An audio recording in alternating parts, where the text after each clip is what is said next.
New week in the second half of the year 2026. A good morning to you, cherished viewers. You are welcome to the Koko Digest Morning Show. I am your host for today, Yayora Awuno. We are coming to you live from the studios of Clock TV here in Accra, and you can also catch us on Go TV channel 184. And of course, if you're not in the comfort of your home, you can join us on social media, particularly on Facebook and on YouTube. Just search for Clock TV GH, like, share, and subscribe to our pages, and then join in the live stream. You can also send your comments to the WhatsApp number that will be displayed onto your screen subsequently, and also to the YouTube or Facebook live stream. Now, here's what to expect in the conversations today. As on the business segment, which is the highlight conversation of today, we're going to be talking about the media budget review, giving a breakdown of everything that was discussed or was read out to us, the way forward, and some reforms what we think should also be incorporated. And then also we'll be talking about some trending issues on the online and print segment, as we've seen some videos coming out, especially with our sanitation issues, even our health, our hygiene, our food. All these things are very important. Some conversations also around the education sector as well. But that's just for now. Let's also prepare for the motivational quotes.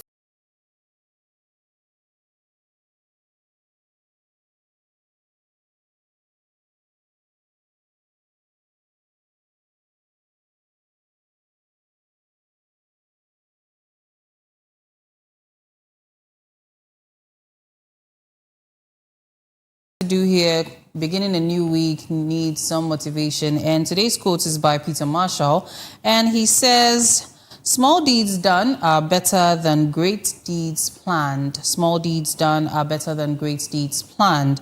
Now, it's just basically telling us that it is easy to spend time waiting for the perfect opportunity, the ideal conditions, or a grand plan before taking action. Yet progress is rarely built on dramatic moments. It grows from consistent, intentional steps taken day after day. A single phone call, finishing an overdue task, reading a few pages of a book, or offering a word of encouragement may seem insignificant, but these small actions create momentum. Dreams remain ideas until they are matched with action, no matter how modest that action may be. Don't dismiss the remaining days because the month is almost over. Every new day offers another chance to make progress, no matter how little time seems to be left. A meaningful conversation can open an unexpected door. One courageous decision can redirect your future, and one disciplined habit can become the foundation of lasting change. The calendar does not determine your breakthrough. Your willingness to act does. Start with what you have, do what you can today, and let small, faithful steps carry you toward the future you are working to build. Now, yes. So this is a quote for today by Peter Marshall. He's telling us that small deeds done are better than great deeds planned. So yes, take your dreams and your hopes, all your plans out of the planning stage into the action stage, and see the difference it will make in your life and the life of others. Up next is the weather report by Peter Nsia. Let's stay tuned.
You're welcome back to the Koko Digest Morning Show. And if you're just tuning in, we're about to take the weather report for the day. And this is coming to us by the Ghana Meteorological Agency, 24-hour impact-based forecast brought to us by Peter Insiam.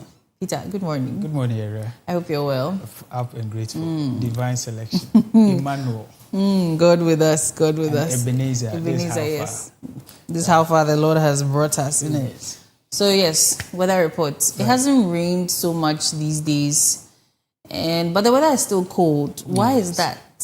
I mean, the people from the Ghana Meteorological Agency can actually give us the details into that. But as it stands now, like you rightly stated, these days we hardly see the rains, and I think it as a result of our cry for God to actually permit us, because the last one that we witnessed, it brought a whole lot of chaos. We are still solving the issue. And so, like you stated, even today here in Accra, just this morning, GMS says we should just expect some slight rains. And then the whole of the country, the weather outlook today is going to be mostly cloudy, and we are not expecting any rains for now. Right. And I'm sure that maybe from next week, hopefully, we are going to get some rain. Well, in as much as we don't want it to rain in some parts of the country because of issues that we know already. Some parts of the country actually needs the rain for crops, for agricultural purposes. Okay.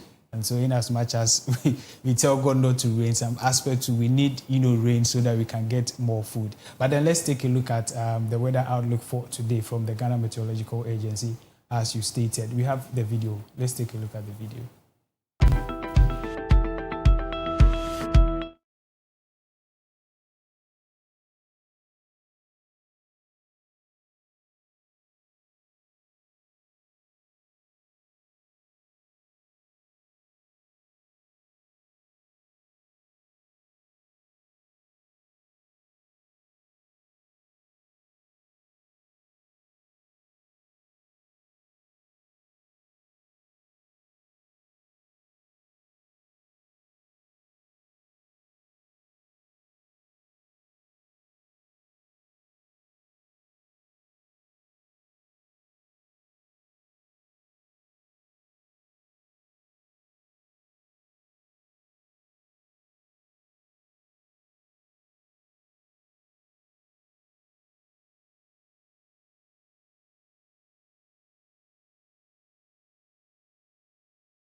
A video from Bus Stop Boys always, evokes some emotions for me. I don't know.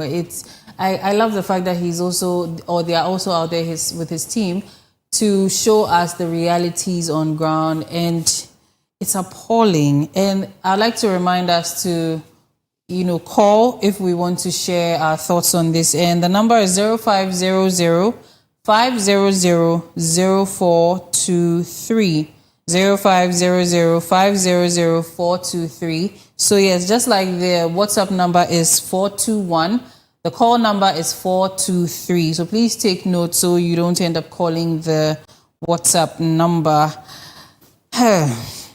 This video showed more than just an issue with the way fish is handled. Yeah. There's open defecation, there's sanitation, and even the livelihood of people. It seems to be somebody's home too. People seem to be living in such conditions, and it's very sad. When I saw the video, I mean, I can't explain what actually. I don't know, but we ought to be serious in this country. You see. Education, it made mention of education. Education without infrastructure is zero. Zero.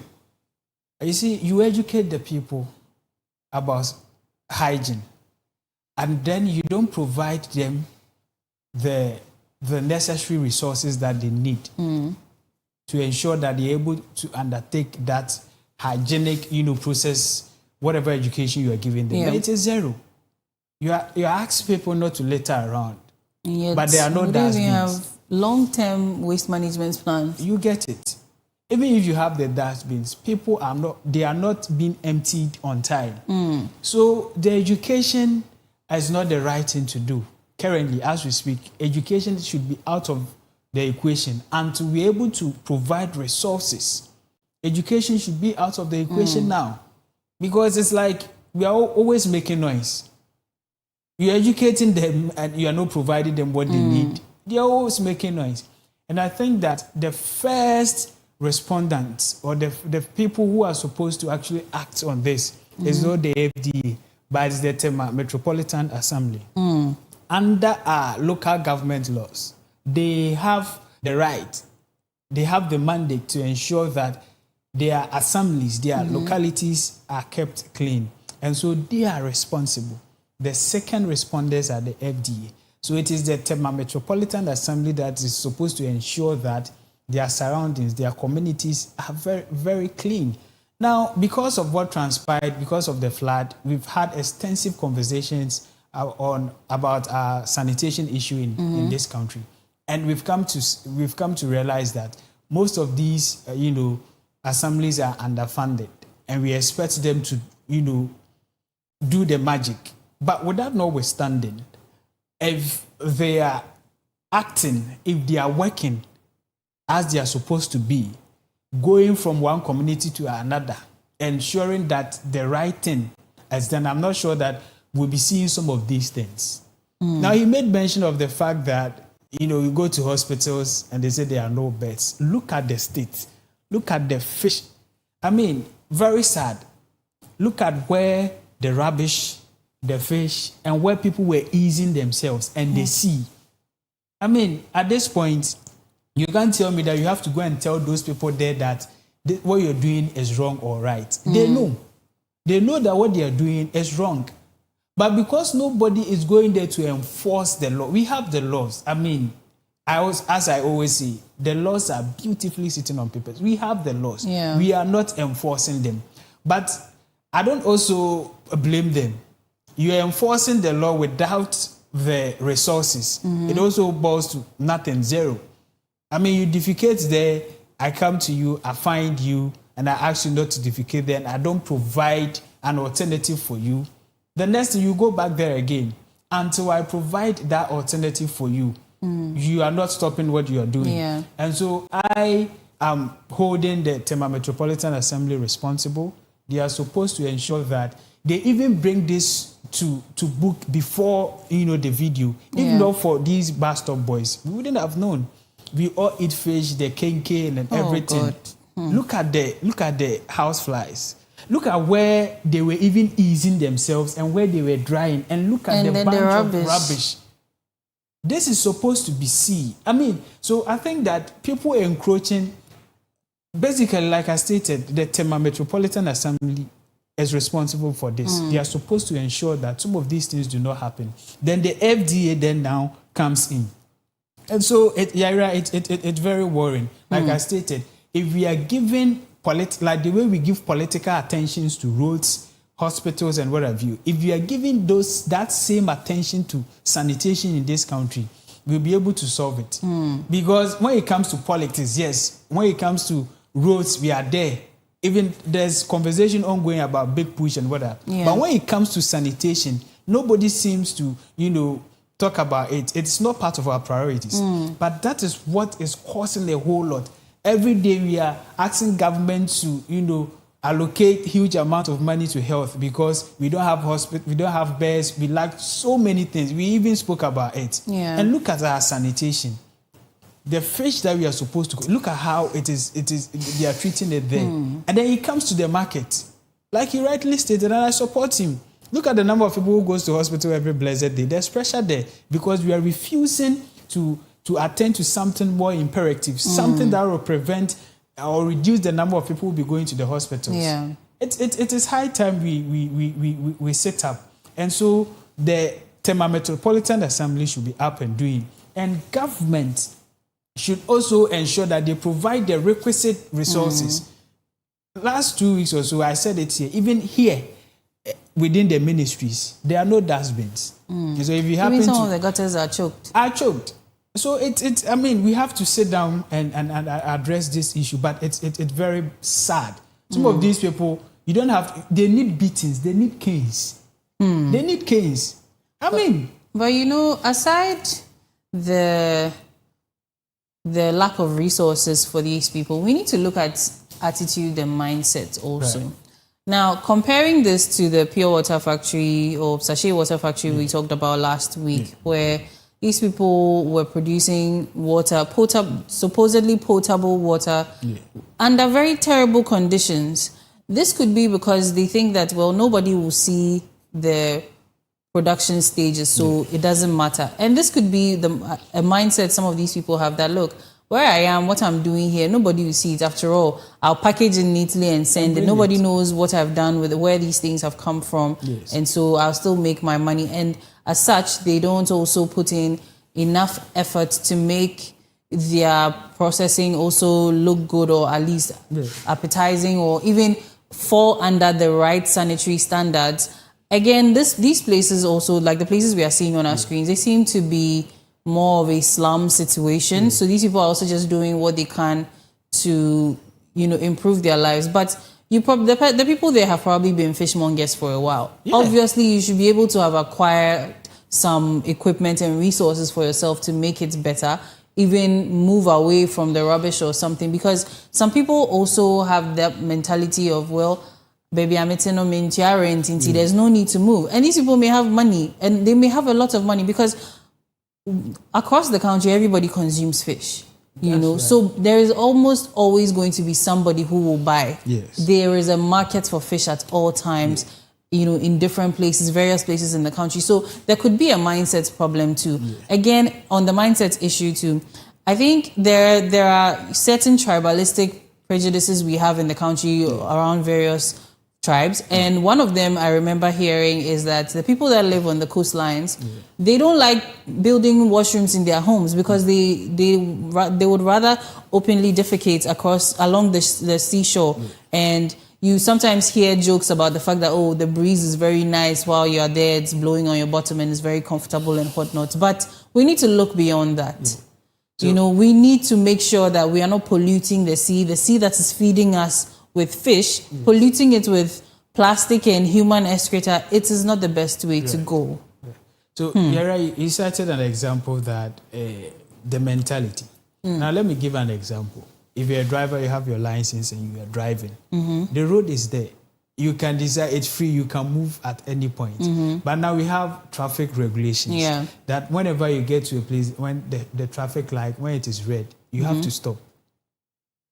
Because it is there, it is red, you have to stop. It is not the only thing there. You also have MTT, the police.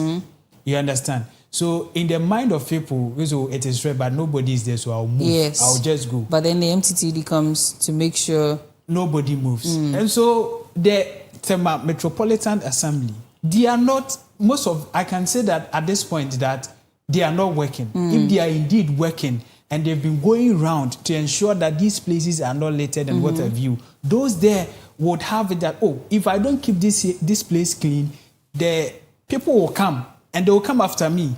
But nothing of that sort is happening. They are just there and they think that they are living in an island. They can do whatever thing that they want. And like you stated, these people have leaders. We have the opinion, they have leaders there. So are they not seeing this? Is it everything that you expect government to come and do for you? It is not everything that you need government. Right. So holding on to your point, we have a caller on the line. Hello. Hello. Hello, good morning. Thank you for joining the Koko Digest Morning Show. Your name and where you're calling from? My name is Samuel Kwame. I'm calling from Bunkatamasu. All right. Thank you so much. We'd like to hear you. Yeah, I would like to contribute for what you were saying. I really like the topic. All right. Thank you. Because, you know something, madam? This issue for the coastal areas is a very huge problem. Me, I am from Eastern region, and I came to Tamani just because of work. And then I rented it. Do you know the first time when I went to the house, the landlord tells me? No, please. The man tells me that, I asked her, where is their washroom? The man tells me that if I wake out, to go to the seaside. In fact, I became so surprised. That's my first time of renting in Accra, my first time of renting. I became so surprised. So when this issue was to build up, they had to start with the landlords first. They are the main problem, most of them. They don't have washrooms in their house. So when you rent at that place, they'll tell you that you do. Okay. So if you are somebody else like you don't have any education about it, you go to the inside. So that's the main place we start off with. Okay. And I think the pastor boys are talking about the NC and madam, I'll say sorry to them. Let me tell you one, they're not serious. I work in a company, I was a personnel in a company. And this one company is a pharmaceutical company. They don't do medical to their workers. Oh. And their workers, every day people will come there, they'll go to the office and take everything. Me, I'll tell you the fact. And go. So when you're talking sometimes they say, they are not serious. I'm telling you, they are one of the institutions. When I see them, I become annoyed. Me, I'll say, when I see sometimes, and I become annoyed, because if the company is here, me, I can take you to where they are working right now. And then they are working, all of them, they are not doing medical. Pharmaceutical company, they are operated about 10 years. They are foreign companies. They don't do the medical, and every year they always come in. What is their work? When they can just walk around the environment, they'll come and give them to their cap one and they do. What do they do? These are some of the things they should go and see how people handle things. Look at this thing, look at how the people, they come and tell people will get it. So many as we have for me, I'm seeing that they always be at the office and they do their work. They are not serious. Like the way these guys shoot video, I think maybe this video will be 2 or 3 days. Like these people want to be arrested. I'm telling you, if you are serious in the country, these people want to be arrested. They're not serious. They have seen this video. Ask me, what is the test? What action are they taking? Like in some countries, these people will be arrested. Yeah. But they are still at the office, doing whatever they want to do. They think everything is at office. That is all. That's what we know. Book long. That's what we know. All right. They are not serious at all. Thank you very much. Thank you also. So yes, that was a caller who is basically saying that there are a lot more problems than what's on the surface.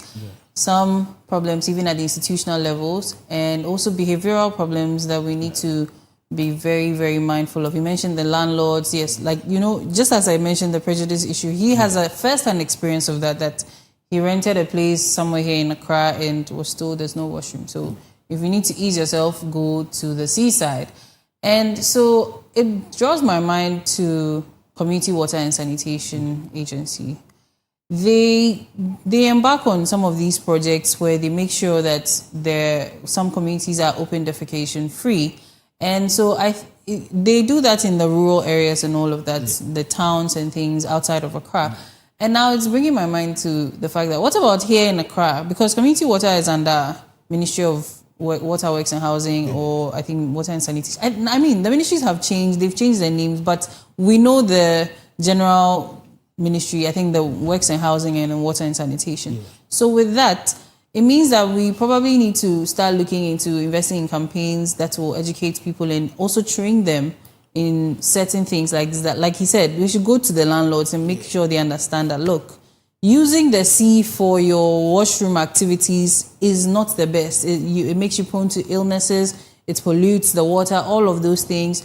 And then, as you're also saying, provide some resources for them to construct, even if it's public washrooms for the meantime, and then progress into individual washrooms in their home so that these things will not happen. Yeah, right. So that is very laudable, but something needs to be done before this. Right. Okay, Peter, so sorry about that. We have a caller on the line again. Hello? And then the people are compelled to actually educate themselves then.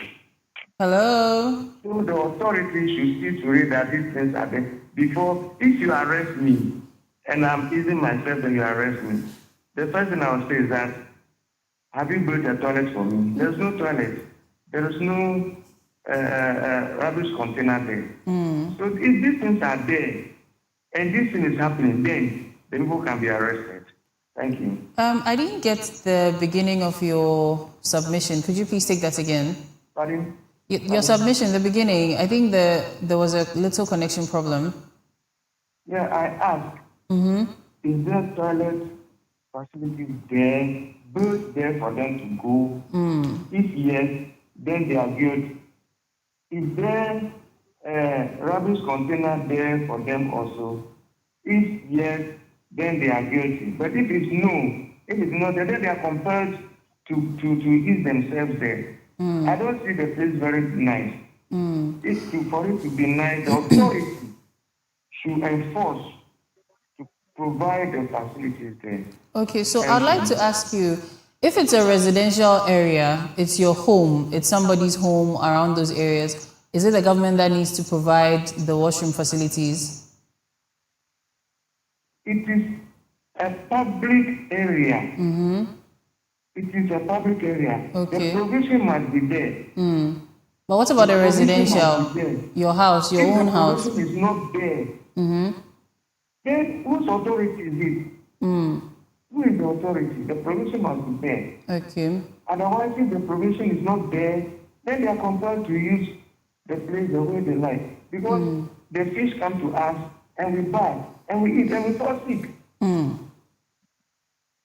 Right. Thank you so much for your submission. So he's also saying that with the public spaces too, there should be washrooms made available. He also mentioned bins, as we've also mentioned a number of times. And aside the public ones, what about the personal, private ones? Like our first caller mentioned that he went to rent somebody's building, just so he can have a place to lay his head at the end of the day when moving from Eastern Region to Accra. Somebody like that, is it the government that will also make sure he has a washroom now, or he has to add one to his home? Right. So, like I stated, I've been saying this on this very show anytime I get the opportunity and there are issues like this. I say that we are people that are responsible to ensure that some of these things do not happen. They are sitting in their offices. And the first caller admitted that. They are not working. They are sitting in their offices. Now, the issue about places having, washrooms and, excuse my word, I don't like to use it, toilets and whatever. yes, it is the responsibility. When you build your house, you have to ensure that you have some of these things. Who is responsible for ensuring that the landlord does that? Is it not people from the local assembly? Yeah. What are they doing? What are they doing? That is why I mentioned the Tema Metropolitan Assembly. This is why you don't need money. Where you tell us you are underfunded, you don't have the money. You have to ensure that every household has these, washrooms and then toilets, so that they don't use that side. But because you are not working, you are not in your office. Sometimes they will tell us they don't even have the people. We are talking about unemployment here. Whatever the case may be, they are not enforcing that law that each household should have a toilet in there. They are not enforcing it. And because they are not enforcing it, the landlords are not also doing it. And so like he stated, when you come and rent and you want to ease yourself, just go to the sea and do it. But if our people are working and they know that you can't do that, at the first place, you cannot build a house, give it out to rent without those, toilet and other things. It wouldn't happen. But because they are not working, they are sitting in their offices, they are there and they're not doing anything, they are also at liberty to do everything at all. So like the bus stop man said, they are aware that what they are doing is wrong. But because there's nobody there to actually, instill discipline that this is this, don't do this, when you do this, we have the laws. And so our leaders are up and doing. I mean, some of these things, you will continue to see them. And so that's why we're having a conversation about this same, debris somewhere. And then they were telling us they've been educating the people, And I asked a simple question. You've been educating the people. That area, that situation is, how many dustbins do you have there? You don't have the dustbins, and you are educating the people not to litter around. What do you expect them to, So as you educate them, you have to call the relevant authorities who are supposed to provide these resources. Let them provide these resources. And when you start with the education, it will go well. Right. Now you're educating me to do this, and then the other thing is not there. What do you expect me to do? And so this is a problem. It starts from the people that we've given them power. And this one, EPA also comes in. It is not FDA alone. EPA comes in. So I will pick from the Tema Metropolitan Assembly, FDA, EPA, and then the ordinary Ghanaian. Yeah. And then we have leaders there, we have pastors in this. And then there's something we are refusing to do. This Tema, it has existed for a very long time now, and it keeps on expanding, and we are not providing these basic social amenities and service. And then people think that is those places, there's nobody there watching you. So you made mention of the fact there are certain places here in Accra that you can't do certain things. It's only at the slums that you see some of these things. It's because that place you hardly see any law enforcement officer there. Yeah. We've left everything in the control of the district assemblies. And then they are also not working. Yeah. Right now, we are not telling them to procure or buy certain things. They should exercise the power given to them, the mandate, ensure that this community is safe. They don't do this. Just enforce the laws. And that is all. When it comes to providing, resources to ensure that enforcement you are embarking on will become fruitful, that's where we hold government accountable. And going forward this year after the flood, I have been thinking that the district assembly common fund, they should increase it so that these district assemblies can get enough money to undertake whatever project it is. But until then, we expect to see them acting. They should be up and doing. They shouldn't be in their offices. If it is that they don't have personnel, there's unemployment. Employ people. Because it's very bad. Because if you don't tell me, I know that I'm doing this, in as much as I know that it's wrong and nobody is coming after me, I'll just do it because it is at my convenience. Look at the end results of it. Look at the state of the fishes. It's very sad. But when you mentioned increasing the district assembly common fund, I was also thinking, what about a first and foremost accountability? Right. That maybe every year there's an amount allocated. Yeah. Just like the finance minister comes to give us some updates at certain points in the year, State of the Nation or financial budget review and all of that. These funds should also do the necessary accountability to the bodies, and also they should make it public information that, If I know that my district assembly is doing very well, the monies allocated are being used for the right things, and I'm seeing these things, it's not just, okay, we used it to procure 15 bins, and I have not seen a single bin. As a citizen, I may not also be moved to also do something, do my quota. Right. And then also, my mind is also going back to the behavioral aspect of this problem that you mentioned the fact that some of these institutions like the district assembly should also have people who make sure that if you are building in these areas, you have a washroom. Yes. But let's compare. Yes. So the coastline communities versus inland communities. I don't think we hear stories like there's a home somewhere close to some forest or close to a little greenery and they don't have a washroom. They tell you that if you want to ease yourself, enter the bush and do your thing. There is nothing like that. So maybe it is a behavioral thing and these people know that, well, the sea is free. Nobody comes here. So I might as well do that because they know that they are supposed to have washrooms. And yet as adults, as Ghanaians, as citizens, they are still waiting, or we still have to make sure that we have authorities and bodies come there to enforce something that you should be doing. This is common sense. So I think maybe we need to go beyond education and go to, just as he said, some arrests or something that will serve as a deterrence that, look, you think you can do whatever you want here, but no, you are on Ghana land. There are laws governing this land, and if you flout any of them, you will face consequences. So something like this community services bill and all of that, if maybe they go to these communities, 15 landlords don't have washrooms, the shore is there, they should clean it up. And do some recycling, something, make them know that whatever wrong you are doing, there's a consequence to it, and maybe it will start getting them to act better. Right. That is very laudable as well. The caller also made mention of the fact that that place should be cleared by now. But what are we seeing? It is still there. Where would they even clear it to?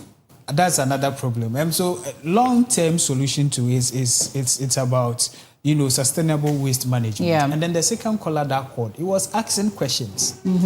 Said if I go and rent a place and they don't have toilets there, where should I go? That is the place. The only convenient place for him or her is to go to the seashore and ease himself. Now he says, if you arrest me, am I at fault? Because where I rented, there's no toilet facility there, and I've been asked to come to the sea. Let's consider that. Now, you see, that's why I said that the assemblies. Who is responsible? Who is to ensure that that landlord has all the required facilities within his apartment that he can give it out? That district assemblies. But Peter, and so the common sense too comes in. Now I'm pressed. No, you see, before we can solve this issue about common sense and arresting them and what have you, we should ensure that our laws on the paper, we enforce them. The district assembly, the officers responsible, I think there's sanitation officers responsible. Public health officers too. They should ensure, they should insist. If you don't have this and this, you cannot operate. And we are giving you this time to get this. Else, we are taking over. You understand? If we don't do those things, we will still come here, talk about these issues. And it is not limited to only Accra here, coastal. When you go to all coastal areas, that is, and then we need to change the narrative. But Peter, the question the caller asked, I also want to liken it to the flood conversations we had, over the weeks past, where it was that if you knowingly go and buy a piece of land that is waterlogged, you should be prepared for whatever consequences that would occur. It is a choice you made. You were not mandated. It is very similar. These are two similar scenarios. You want a place to stay. You went there, you went with an agent and whatnot, and you realized there was no washroom. You still went ahead to rent. So at this point, if you are arrested, you even need extra sentence for the fact that you decided to be there. Yes, so I'm not saying that he is right. I'd wanted to this is bring in up, general, the gap. The people. So he, in a way, was saying that, I mean, with this is not the responsibility of government. What's with an banner or toilet mount. And so to ensure that What's you done to ensure that you have these things? It is the district assembly. Yeah. They are responsible to ensure that all these things And have these facilities. You know, even we're saying that when you are going to put up your building, the site plan, your building Everything. plan, permits, and you send it for them to take a look and then decide whether it is viable or whatever. So even in that case, if there's supposed to be if there's no washroom in your building plan, I think there should be some questioning. So even the district assemblies you are mentioning, there's a problem there too. Yes. So and then the people we've entrusted to ensure that we do the right thing too, there's a problem. That is where corruption comes in. Everybody is in for themselves. Most of the institutions are corrupt. Because when you look at the laws, even like you stated, even before you build, the process that you go through, the first process should even identify that gap there. Yeah. Before you even get to the last process. But hey, this envelope, everybody, most people are corrupt. They want something. Oh, just go and do it. Yeah. Knowing very well that it is a bad thing. And then at the end of the year, after years, 4 or 5 years, it then come back to government. And you will be calling of government, come and do this, government, come and do this. Do you expect the sanitation minister to go down to the local district assembly to go down and check sanitation issues?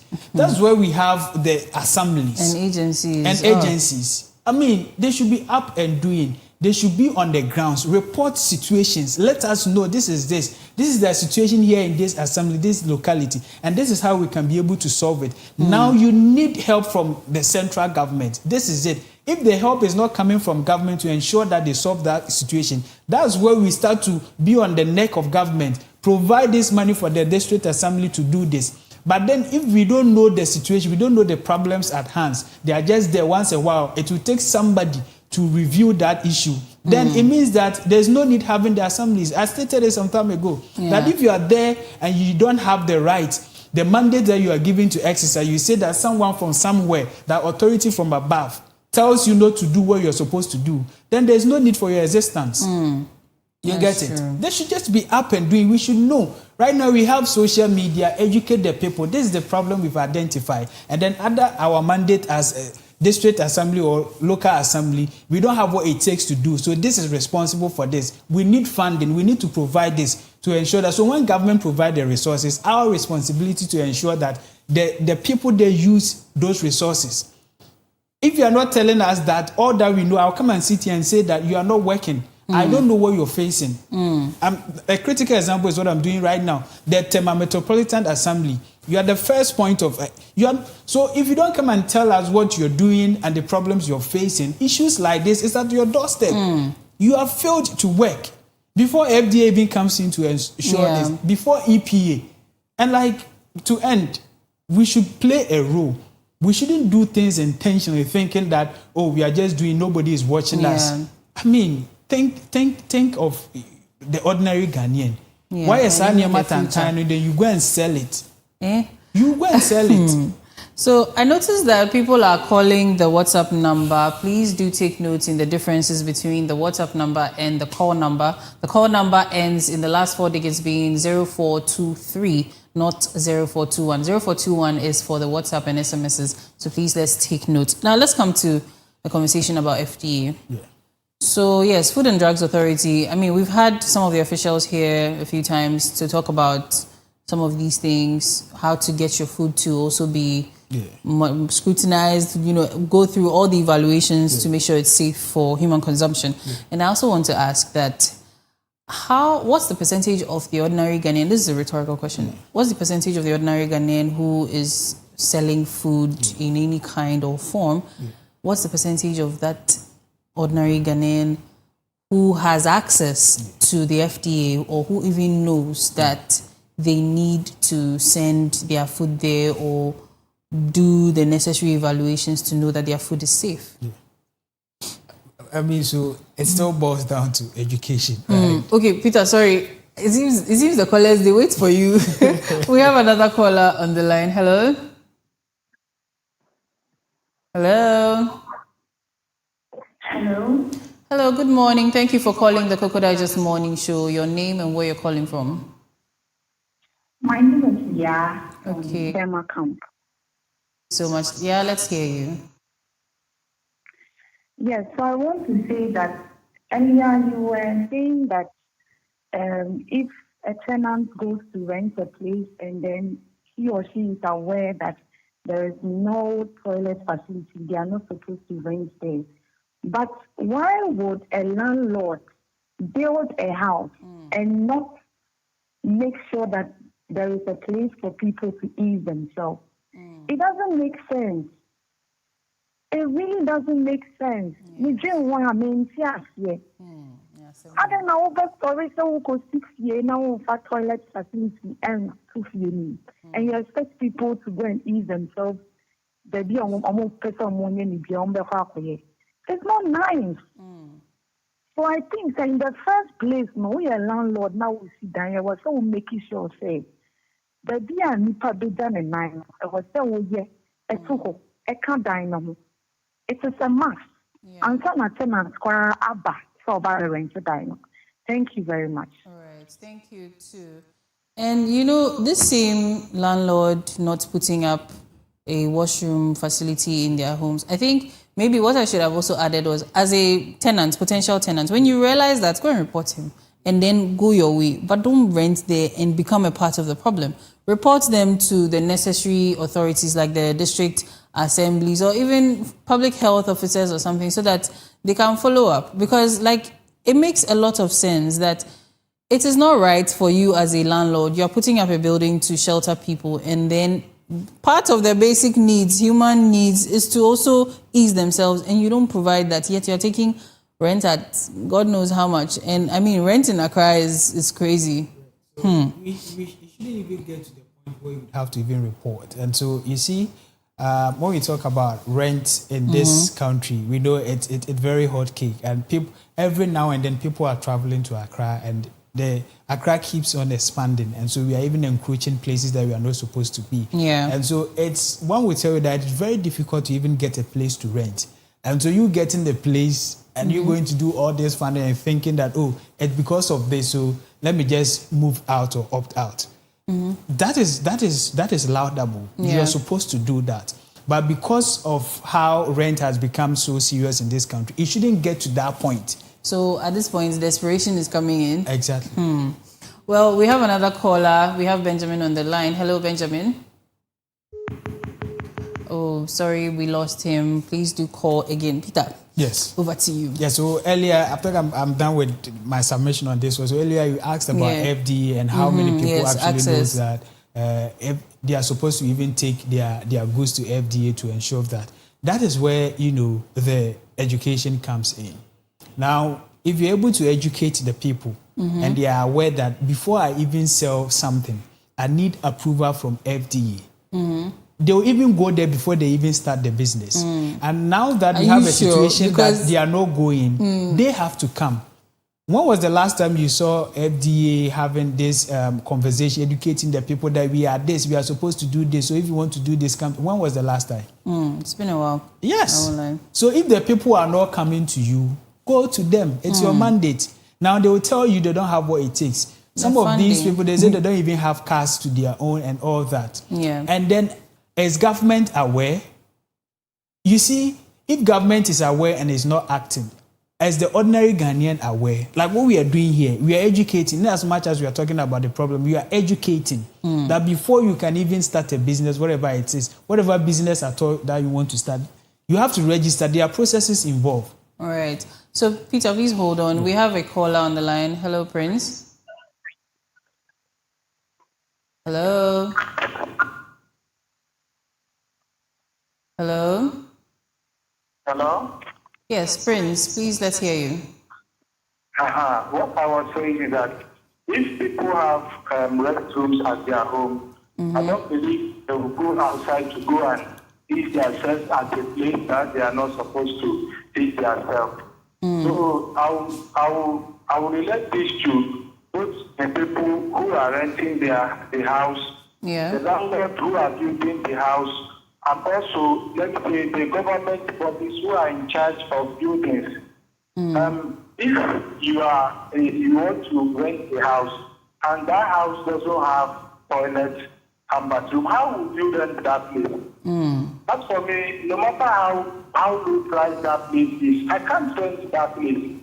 Okay, what if I'm pressed at night? What should I do? So I should be looking for a place to go and eat myself at night. What if the area is not good?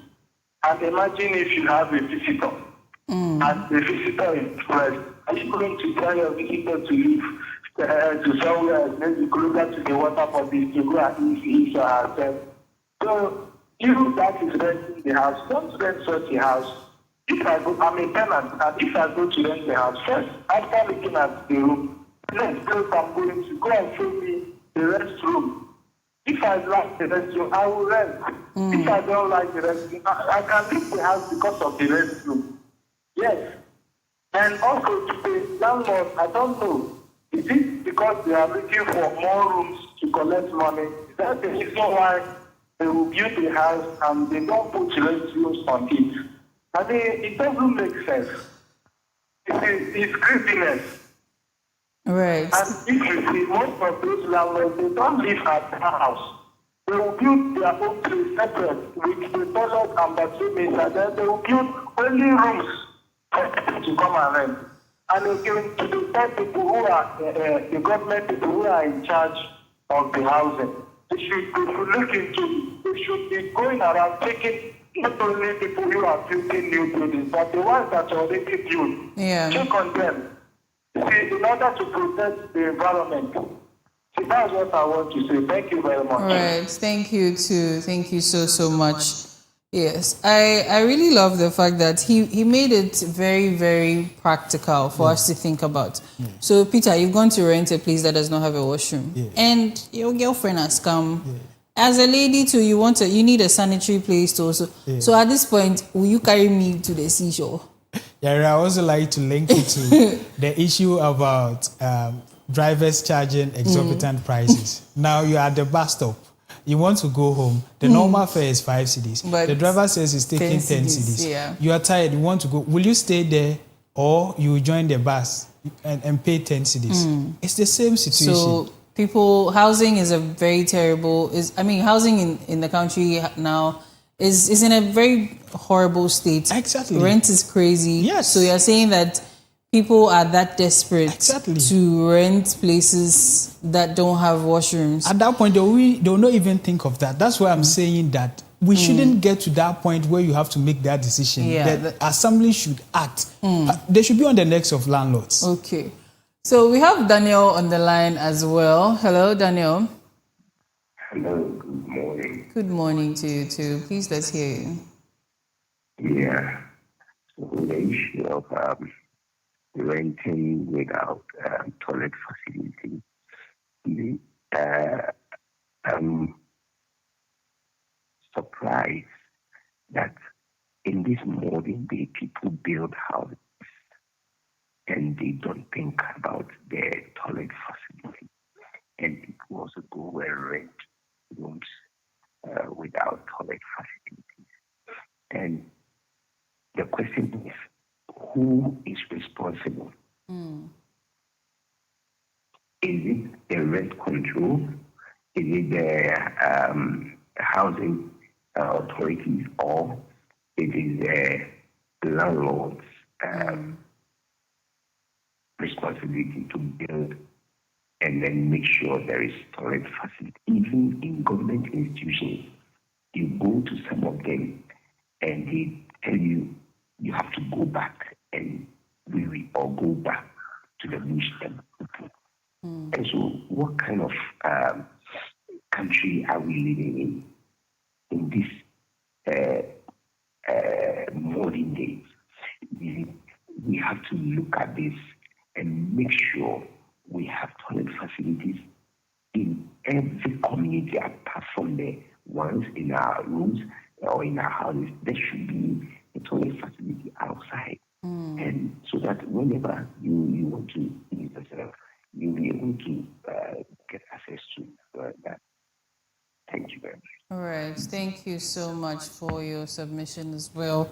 So he's also calling on the institutions, asking who is responsible for making sure that we have things as basic as washrooms in our homes as well. Yes. I think when we were talking about that, the district assemblies, right? Yeah, the where you MMDAs. send your building plan and things. Yes, The MMDAs are responsible for that. Yes, so right now, from all indications, we've come to realize that education alone is not it's enough. not enough. Yeah, Now we have to provide infrastructure. So education with and also infrastructure. consequences. Exactly. And then our bylaws should be biting enough. It looks as though currently most Ghanaians, they don't fear the law because it doesn't bite. They are just there and we are not forcing them. So we should enforce our laws and we should hold the assemblies responsible and accountable for that. When things like this happen, we should just hold them accountable. And I think that when we put these measures, that is for the short term. But the long term, we should get a proper waste management system. But for the short term, make sure that we hold the assemblies responsible and then we apply our laws, we enforce our laws to ensure that they bite. People should be up and working.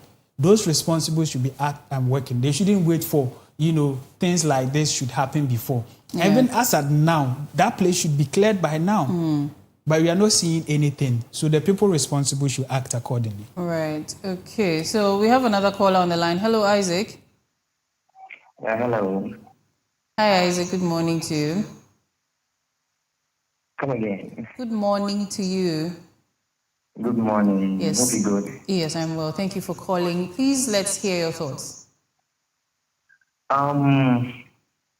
Issues concerning renting with these facilities provided. It's not something which is happening now. And you see, I can remember I rented a place somewhere close to this transformer area, and the houses were like 15, and there were only 2 washrooms. You see, so sometimes you'll be forced to go out to do the things outside, which is very bad. And we normally say that education is the key to whatever, but right now education is not the key because people know. They know that this thing we are doing it's wrong. They know it's actually wrong, but they will still doing it. Right. Thank and you. If you look at this Accra, this Tamani town issue and stuff. So why you people telling me that those around they have no idea that what they're doing is bad? They know it. Yeah. They know. And if I don't know whether some of us, we are not humans or whatever, whether humans are part of us, because how can you even put food that you're going to eat inside our body on the floor? You see, sometimes the types of people are right now going wayward, going too dangerous to the extent of killing another brother. They don't care, you understand? Yeah. And with this rent issue, people are still building houses without these toilet issues around them, and they don't care. Whether you do it outside or even in your room and clean it outside, all what they think is money and how they're going to survive this kind of Ghana situation. You understand? Yeah. And it's very bad. It's very, very bad. Very, very, very bad. Because when you look at things like this and you compare to other countries, you know, why is Ghana even? Are we going backwards or? It's very poor. It's very, very poor. Because these people will come on the internet and they'll be insulting and throwing bullshit to people. These same people causing the same issues, they will come on the internet and they'll be saying things. I think they are even. It's very bad. There might be a law that will control such things. It feels like there's nothing controlling people with this kind of heart and behaviors. Because when you go to Accra, like Jamestown, this Accra towns around, these things, they are common. Like you find it everywhere. Yeah. You see somebody using himself or herself right in the public. He or she doesn't care. Whether you video him or her, put it on live and fun of him. You see, we have this mentality that whatever happens, we are surviving. You see, which trust me, some years to come, there will be a very small portion of Ghana where human beings will live, and the other side will be full of trash. And some years to come, there wouldn't be land even in this country for people to even buy and build. Because see how they filth, see how they are coming up, they are creating. And to look at them, all the soils and borders in Ghana will be filled with dirt, rubbish and stuff. Yeah. Because nobody is coming out to see anything. It looks like we don't even have, I don't know. It's very bad. Yeah. Thank you for your time. Thank you so much for your submission as well. Era, I can't go without quoting some of the laws with regards to renting a place or renting a place without washrooms and water. Like we have the Rent Control Department. So the Rent Act 1963, Act 220. They step in when landlords fail to provide or maintain toilet facilities and all that. And so if you are watching us this morning and you find yourself in a place like that, you can file a report to the Rent and Control Department. We have rent officers and tribunals that deal with some of these things. And then with regards to what we saw in the video, the fish, the dirt, and people easing themselves. Now, you see, he made mention of FDA. Now, FDA is responsible for checking places like this. They are supposed to conduct routine visits, unannounced visits to places like this to ensure that the place is clean and the place is very good for the activity. So when you take a look at Public Health Act 2012, Act 851, the FDA holds the absolute mandate to conduct both scheduled and unannounced surprise inspections at any facility that manufactures, sells, supplies, or store food. So the primary goal is to ensure good hygiene practices and protect public health. Right. Why are they not going to that side, the Temaniu town? Is it not part of their mandate? It is. Yes. So holding on to the legal implications, we have another caller on the line. Hello. Hello. Hello. Yes. Hello. Good morning. Thank you for calling the Koko Digest Morning Show. Your name and where you're calling from? Yes, my name is Robert. I'm calling from Kaswa. Okay. Please, let's hear you. On the sanitation issue, you realize that I've observed something along the circle overhead, the bridge. And during the President National Cleanup exercise, after the flood, we all have seen the rainfall that carried the debris. The assembly that my brother is talking about must be up and doing. After much of the flood, you realize that the debris are still lying down there. Yeah. And dredging is also a problem. So I am of the view that after this, we should have the assemblies to go around and see where exactly there are choked gutters and the remaining choked gutters and other places that the debris remain, so that we can clear them. In the near future, or the next rainy season, the debris that will carry will not come and accumulate to the one which is sitting there. Currently, as I'm speaking, when you come to circle overhead, you look down through the drainage. You will realize that this such water bottles, and all the plastic are lying down there, which is very filthy. It doesn't speak well of the nation. Yeah. And the assembly must be up and doing.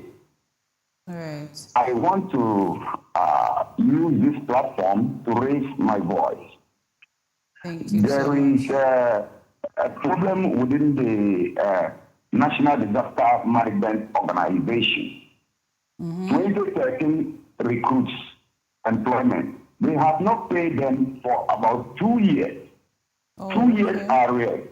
2013 employees. They have not been paid for 2 good years, which is very bad. People have worked tirelessly for this country, and they are still doing their job, their duties. They are performing their duties, and you are not paying them. When any government comes, they will tell them that I am not the one who recruited you. Wait for your government to come. Now, your government has come, and my government is not paying me the 2 years. I am about to go on pension. How sure am I that I will get my 2 years arrears from 2013? And as I am going on pension, how sure am I that I'm going to get my salary? Please use this your platform to echo it to the whole world for them to see what the government is doing to us. It is not fair. If it is to go into the gutters to rescue people, we have been doing it, carrying dead bodies and everything. Meanwhile, our 2 years arrears is not being paid. Please use your good office to talk for us, as we are also in concern and connected with the sanitation issue. Right. Thank you. Thank you so much for your submission, and we hope that the necessary stakeholders have also heard your plight and actions will be taken soon. Oh, wow.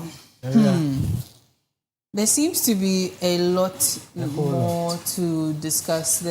There are so many aspects to this thing, and it's like we've spoken about the open defecation, but we haven't really touched on the food, handling it. Yes. Because we saw that the fish was placed out there in the open. Yes. A few meters away, we have so much garbage there. Yes. And then a few meters, we have 1 or 2 people also doing their business. Right. Now, I think some of the up-close parts of the video, you'd see flies. Yeah. And from what we know, from what I remember from integrated science, flies will jump on the human excreta. The next thing is the food. And these things, when you ingest human excreta, you are prone to typhoid. Right. You are prone to dysentery, cholera, all these things. And if you don't have the necessary medical care in time, you can die. Already, we are faced flooding. Yes. So mosquitoes may be on the rise because, looking at our sanitation issues, there's definitely going to be a lot of stagnant water, a lot of stagnant rubbish also. And then this aspect of it, people are openly defecating at all kinds of places at this point. And then the food that is also right there in contact, because we saw fresh fish. Yes. And then we saw some of the roasted or grilled fish. Yeah. So at this point, when all of this is sent to the market, how many of these market women who buy these fish and goods are actually going to be more mindful to do the necessary cleaning and things to make it, so what's the word I'm even looking for? Make it very good for consumption at this point. Yeah, right, I get you. But at this point, from what we are seeing, what else can you do to make it hygienic for human something consumption? like Kobe, we know that you saturate it with a lot of salt and then dry it and all of that, and it gives it the flavor it has. Yeah. But the other ways, because some of the fish was in the sand. Yeah, it's rather unfortunate. You see, we've made mention of institutions and a whole lot. And I think that it's high time we stop. In as much as I'm a part of it, but it should be a collective. Yes, it should be a collective responsibility. Like I stated, the law, FDA, they are supposed to be doing this routine check unannounced and what have you.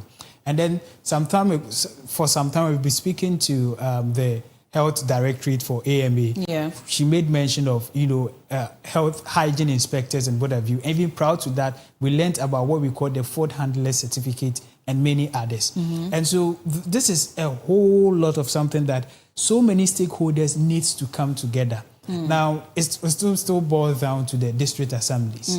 Now, FDA is supposed to do this routine check.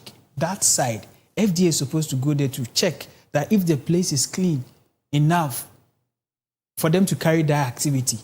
And it shouldn't be once, it shouldn't be twice. Yeah. Sometimes they should have scheduled, a visit, an unannounced visit. It's just to ensure that the place is kept clean. Yeah. And then the district assemblies is also to enforce that. EPA is also to ensure that places are not polluted. And a whole lot of people come together. And so I think it is high time it becomes a deliberate something that we are all doing. Each and everyone is involved, both the religious leaders, whoever. As individuals, we should be part of this, campaign to ensure that we keep our environment clean. At this point, like, it is intentional. People know the wrong thing and they are doing it. So as we are calling for the education, we should enforce our laws. We should make sure that our laws are biting enough that, it will serve as a deterrent so that some of these things, it is very sad. And I'm very sad seeing this video. Very, very sad. And as our caller stated, if we don't take drastic steps to ensure that we get proper waste management, 10 years from now, we'll be swallowed by filth, debris made by our own self. You see, rapid urbanization, people keep on traveling to Ghana. And I like the fact that, sorry, I say Ghana, the rest of us will go. You see, so I like the fact that some of, the president said that some of government, institutions will be moved to certain places so that it will ease, the pressure here in Accra. Until that, let's do the right thing. Let us be responsible citizens. We shouldn't be greedy.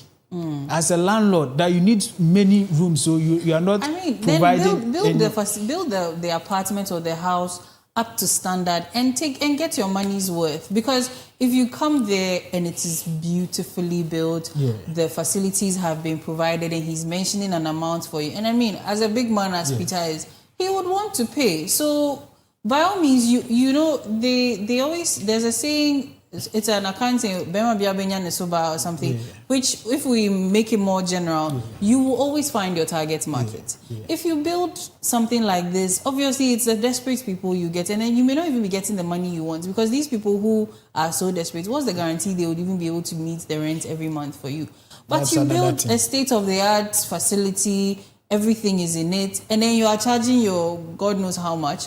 By all means, that there's someone who wants to rent that, who is satisfied with all the things you've provided, they would take it up and you get your money. Yes, that is laudable, but don't forget that we have the rents commission there recently about those charging exorbitant prices. Yes, that I'm not right. saying build it and charge exorbitant prices, but you see, a house without a washroom, you cannot come and be charging maybe 1,000 Ghana cedis when there's another one with a washroom that is also charging 1,000 cedis. Everybody, at least who knows the right thing, would want the one with the washroom. And you are there, you are lacking money and tenant. This works. This actually works, but it depends on the area. Yeah, well, that's true too. Yeah, so before I end my submission, I'd like to seize this opportunity to touch on what something our last caller actually said about the National Cleanup Exercise Campaign.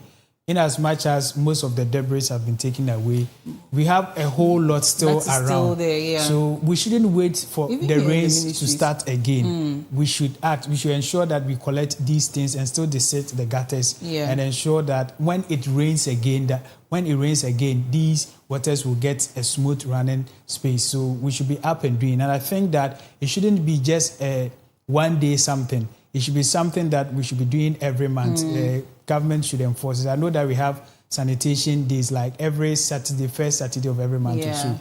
I'm sure that one is not that, for lack of a better word, let me say biting. And so I think that what we just did should continue, at least, if not for every month, every 2 months, we should have that exercise ongoing. And so that will be my last submission. All right. I think what I'd like to add to the FDA issue is that I remember having an interview here with one of the officials from FDA, and she spoke about the fact that the FDA is the brain behind these glass containers that we see food vendors having, whether the very small ones where they package the food into it or the setup with the food. And this was based on the fact that they went back to the drawing board and looked at what measures they can put in place to make sure that the food vendors are selling food in a safe environment away from the flies and whatnot. And so I think I'll just admonish them to also look at it in terms of the fishmongers, that maybe there's something that can be done, because the way our food is being handled is terrible. And I'm sure if they go to the grounds, maybe even this Tema Newtown may be the tip of the iceberg. You go down to some places and it's probably even in a more deplorable state. So maybe they can also go back to the drawing board and then find some ways and means to help these people. And then, as you said, provide this infrastructure or even train them to start making their own. So, you know, there are so many ways to make money, you know, as the government. If you've trained these people to start creating these boxes and whatnot, these equipment, you can also train some people to be sellers. Even you, the FDA, can have a unit that creates these things and sells to the people or donates and things. All of these things can generate revenue for the institutions, the government, and even the citizens themselves. But it's easier said than done, isn't it? Well, so this will take us into the next story, which is the education minister saying that they want us to incorporate, we're incorporating the Ghanaian language more. We're going to be hiring more Ghanaian language teachers, and also AI and some computing and technology into the curriculum.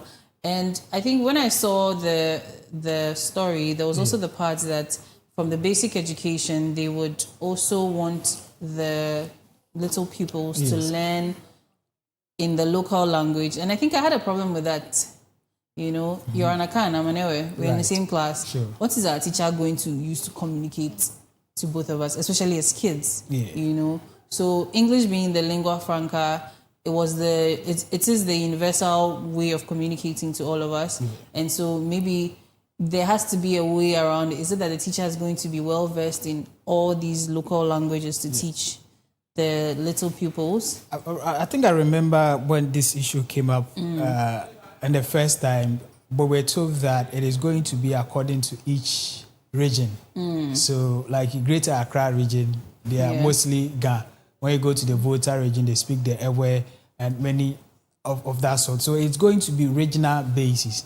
And this one, because of that gap you stated, that is why they are beginning from the KG, where they are now learning how to, you know, talk and all that. That is why it is starting from there. And not the, let's say, upper primary or senior level. That's where you've already learned any language at all. With this one, they are now learning how to talk. And so the language you start with them is what they are going to. So if you are in Greater Accra, it's mostly Ghana. So that is basically. But we can't limit it to just Ghana because Greater Accra has become cosmopolitan. We have people from the north coming, and they are also growing up here. They would also like their languages to be learned in the schools. Right. So the idea is that currently I'm here in Accra, but I didn't grow up from here. I grew from my hometown. So that's where I started learning the basic language. You understand? Right. And so, I mean, that is how it is going to be done. And so in each region, so here in Greater Accra, a native from here in Accra better understands the language well and even teach. You understand? So me being an Akan, if you bring me here to come and teach Ga, I might have learned how to speak it, but I will not be able to teach it or write it. So let's take a look at the education minister in his address. I'm also aware that there is Ghanaian language teacher deficit in the ministry.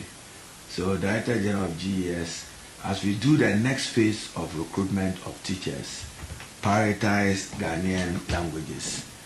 Indeed, the government chair, His Royal Majesty, have written formally to me to place emphasis, particularly of recruitment of teachers in the Ghana Greater Accra area, so that the Ghana culture and values, just like any other way, whether it's Ewe or Asante tree or Fanti tree, all of it, or Dagbani, Hausa, Gonja, or Kikikam, we all must do that. I've also encouraged writers to go in. All right, so that was the Education Minister, Haruna Idrisu, talking about the local language teacher deficits that we have. So yes, if you teach any of the Ghanaian languages, please make sure to keep the GES portal open on your phone at all times when the recruitment starts so you can get an opportunity. And so Peter, I want to take your 1 second takeaway from this conversation that you'd want to give to the viewers, and then we move into sports. Right. So there's one thing that, I mean, he didn't even touch, but it's circulating about some Chinese language. People are talking all around social media and what have you. But I think that what most people are not aware is that it is not mandatory, it is not compulsory, it's optional. Yeah. So it's not like the Ministry of Education is forcing every kid to learn Chinese. No, it is not compulsory, it is optional. But I think that it is very imperative because if you look at Ghana currently and China, we have a lot of dealings. You understand? But there are university graduates who learn Chinese. It graduated with Chinese as their, course that they did. What's happening to them?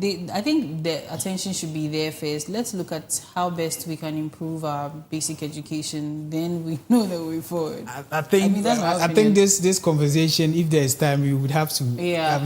Unfortunately, the time is up for this trending issue discussion. Up next is the sports segment. We'll be back on Thursday to continue our conversations. Thank you all so much for calling and weighing in as well. We'll see you on Thursday. Up next is sports with Benedict Nkiti-Akwati.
Hello, lovely viewers. Good morning and welcome back to the Sports Update segment in your favorite morning show, the Koko Morning Show. And here we bring you nothing but the best in the world of sports, and we are covering all the action, both local and international. We have taken our time to go deep into what is happening around the world, and then we are here this morning to bring you updates on these activities. Now, we over the past weeks, just the end of this month, we've had the Champions, the World Cup. I'm rushing into the Champions League. Now, the Champions League draw, just about that, the Champions League draw will happen next month, God willing, around 27th of August, God willing. That's where the Champions League group stages draw will happen. That's just by the way. Now let me go back to the World Cup season. What has happened? We went through the World Cup season just a few weeks ago. 2 weeks ago, we had the finals that was played in New York, where we saw Spain playing against Argentina, Spain winning by 1-0. And it's been some days now ever since Spain won the World Cup. There are some controversies going around, people talking about this or that. The game has been rigged. It's a whole lot. But then, for the love of the game, we only care about. Yes, we have to care about if there are controversies around a team winning a trophy. But then, aside that, let's focus on what really happened. And we are happy that at least at the end of the day, we had a team coming out, emerging out as a winner, and we are celebrating with them. Another issue that is also trending that we have to also talk about is the AFCON, the arbitration, the court of arbitration, the issue between Senegal and Morocco as to who won the AFCON, whether on the pitch or off the pitch. It's being open, and they'll be discussing the case very soon in the court of law because of the controversy that went on after the competition. So, this season of competition, world competition has come back with a lot of controversies. AFCON's controversies are not even settled yet. And then the World Cup. Yeah, the World Cup controversies are hanging, they're lingering around, but I don't think it's something that we can hang around our necks. Now, let me move straight to our stories for today. And our stories for today are quite interesting because they have to do with the younger boys, the younger team of the Black Stars. I'm always pushing for the younger generation of the Black Stars.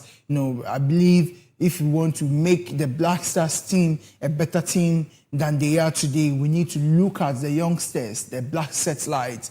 They're under 18, under 12, under 20. Let's equip them. Let's develop these youngsters, and then they will come and then make us proud by helping the Black Stars team get to where it has to get to. Evidently we have teams like Morocco, we have teams like Cote d'Ivoire, we have a lot of teams in the African fraternity where they develop their boys from a younger age, and then when they grew up, they actually do it better for the national team. And a typical example is the Moroccan national team. A typical example is the La Cote d'Ivoire team, and then others. So, yes, this story is about the Black Satellites.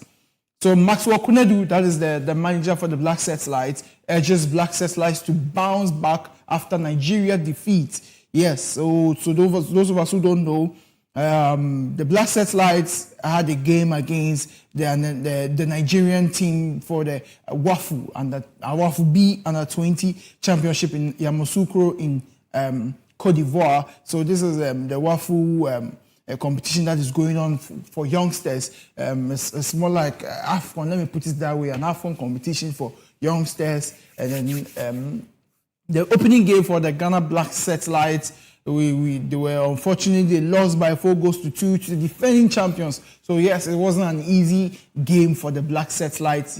They played against the defending champions, which is Nigeria, in the opening game for Group B, where Ghana Black Satellites lost by 4-2 against this Nigerian team. It was actually a very difficult start for the Ghanaian team because the Nigerian Flying Eagles were actually very, very high on adrenaline. They were here to win the competition, and then it was quite interesting. Unfortunately, they had to lose the game. But then, yes, Maxwell Kunedu is urging the boys. He says, and I quote, "Thank you very much. It was quite a difficult game.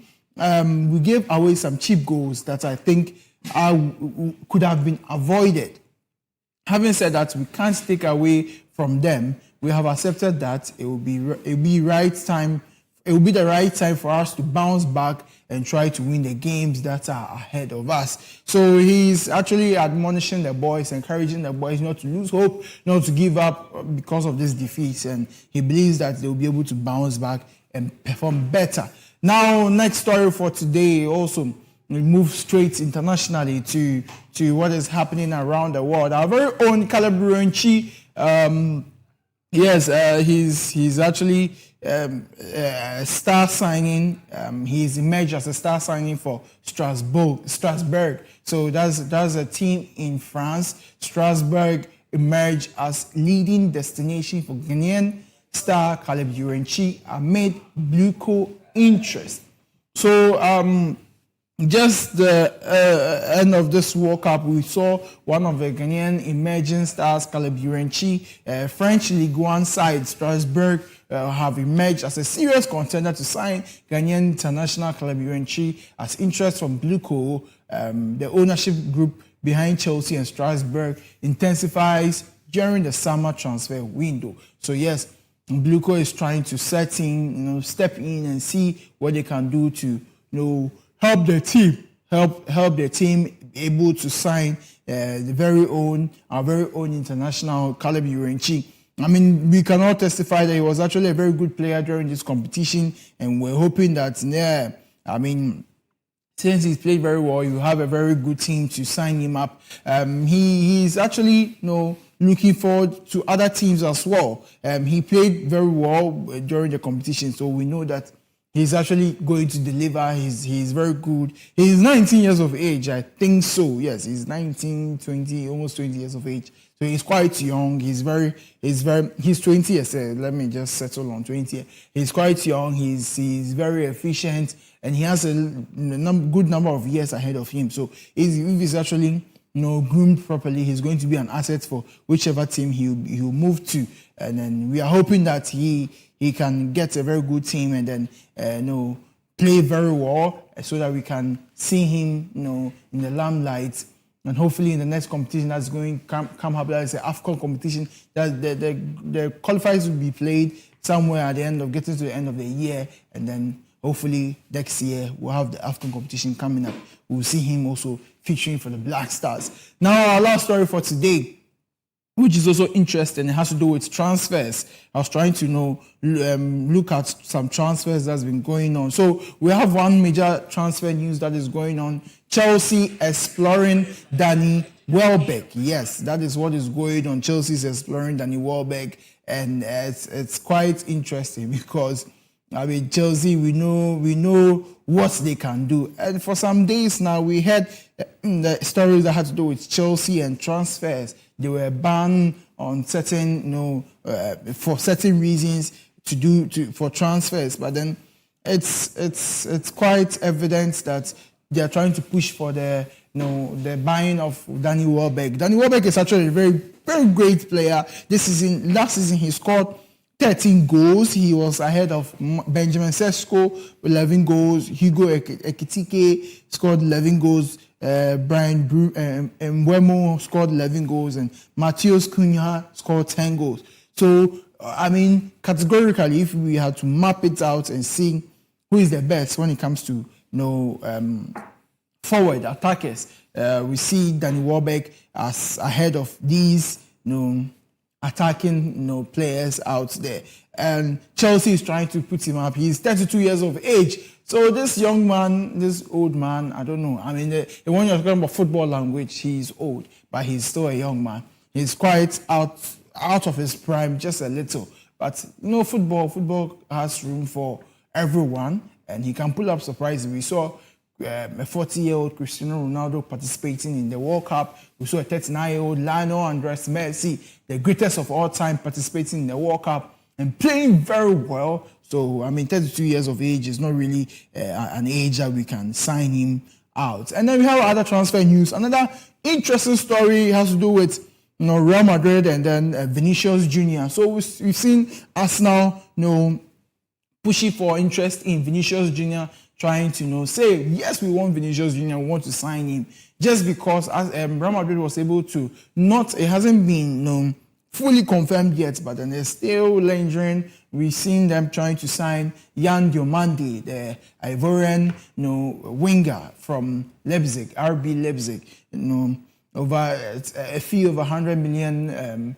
euros, a little about 100 million euros, and then the ups and downs of what is going on. So they've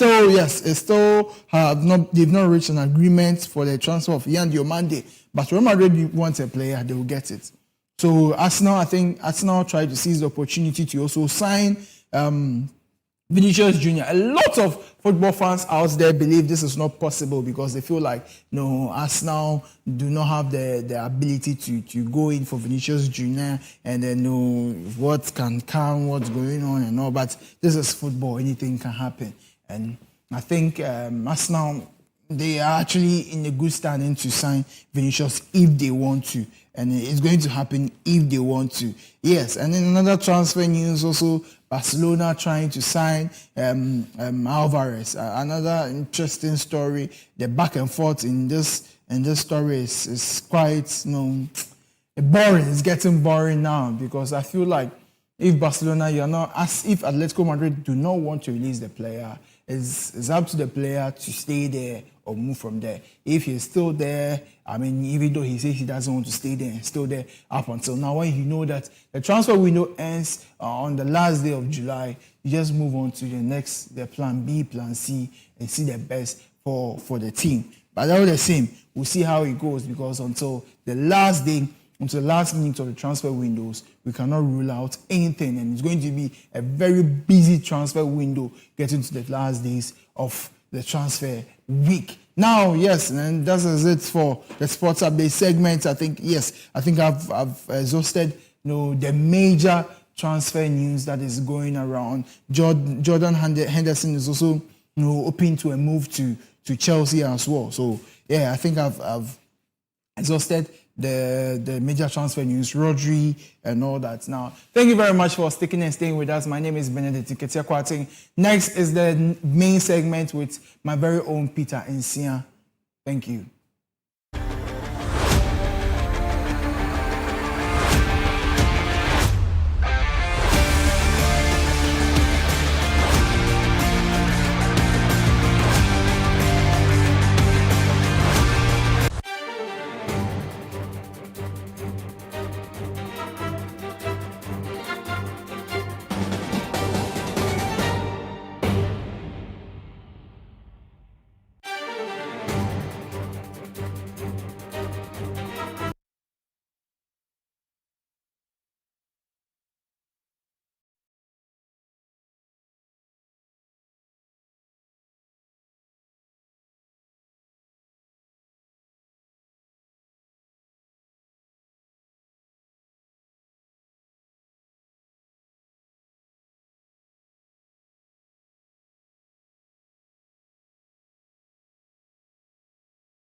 Hello there, good morning to you and welcome. This is the Business Update segment in the Koko Digest Morning Show. As usual, on this segment, we provide you with the latest in the world of business, expert analysis and market trends that will impact your business and investment decisions. I'm your host, Peter Nsia. As we promised you last week, Thursday, that will be back on your screen today, Tuesday.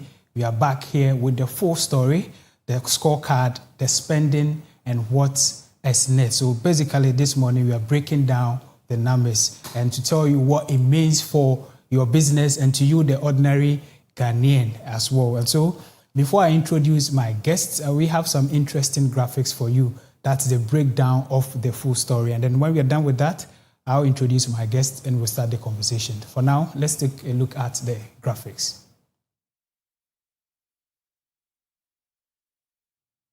Right, so like I stated earlier, the full story, the scorecard, the spending, and what is next. Please, the next slide. Yeah, so the economy grew 6.4% in the first quarter of this year, well ahead of the government-owned 4.8% target for the whole year. But when you look closely, 5 areas did most of the work. That is technology and communication, gold, cocoa, education, and fishing. But growth alone doesn't tell us if prices are under control. Please, let's take a look at the next. Yes, so that's inflation. Inflation has fallen dramatically from over 54% at the end of 2022 down to 5.3% in June this year, and that's real progress. But you will notice that 87% of that remaining inflation is coming from things made right here in Ghana and not imported. So a stronger CD alone won't fix it. Please take me to the next slide. Right, so last year the CD gained almost 41% against the dollar. Bloomberg called it the world's best performing currency. But this year, in the first 6 months, it's given back about 8% of that. And so we'll find out, is that a normal correction or something to watch closely? Please take me to the next slide.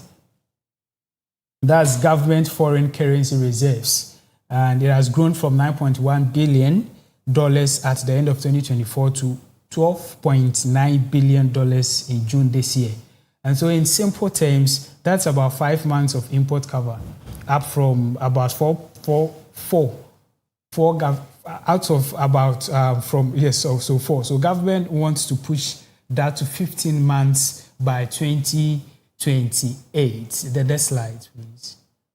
Yes, and that is Ghana's debt compared to the size of our economy has fallen from 62% at the end of 2024 to 45% by June this year. So government says that meets a target that wasn't even due until 2034, 8 years early. So and this isn't just government talking. 3 independent international rating agencies and IMF have confirmed the improvement. Let's take me to the next slide. Yes, so since January last year, the Bank of Ghana's policy rate has come down from 27% to 14%. Treasury bill rates have fallen from about 11% to under 6%. And average commercial lending rates, what banks actually charge, have dropped from 30% to about 15.5%. Please, the next slide. Right, so all 3 major global ratings agencies, like I stated, S&P, Moody's, and Fitch, moved Ghana in a positive direction this year. And for the first time in 2014, Ghana's debt distress risk has been downgraded from high to moderate. That's the scorecard. And now let's talk about the money itself. Take me to the next slide. Yes. And so in the first 6 months of this year, government spent 136.9 billion cedis.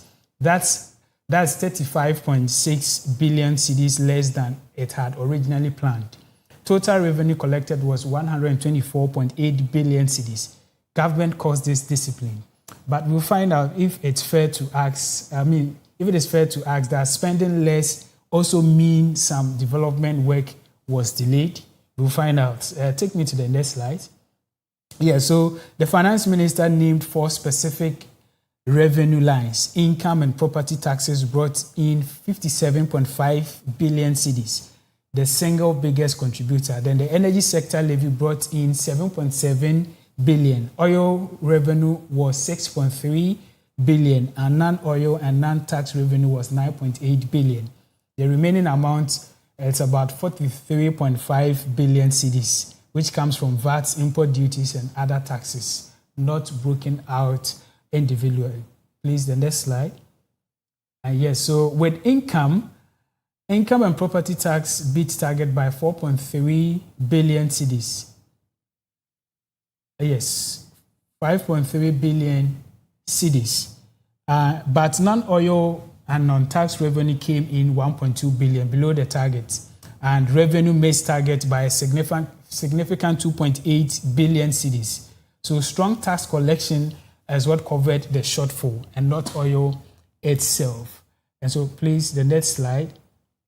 The most interesting aspect, government abolished 5 taxes since January last year: the e-levy, the betting tax, the COVID-19, the emission, the VAT on motor insurance. And yet, non-oil tax revenue as a share of the economy actually rose from 12.6% to 13.1%. Government credits this to stronger compliance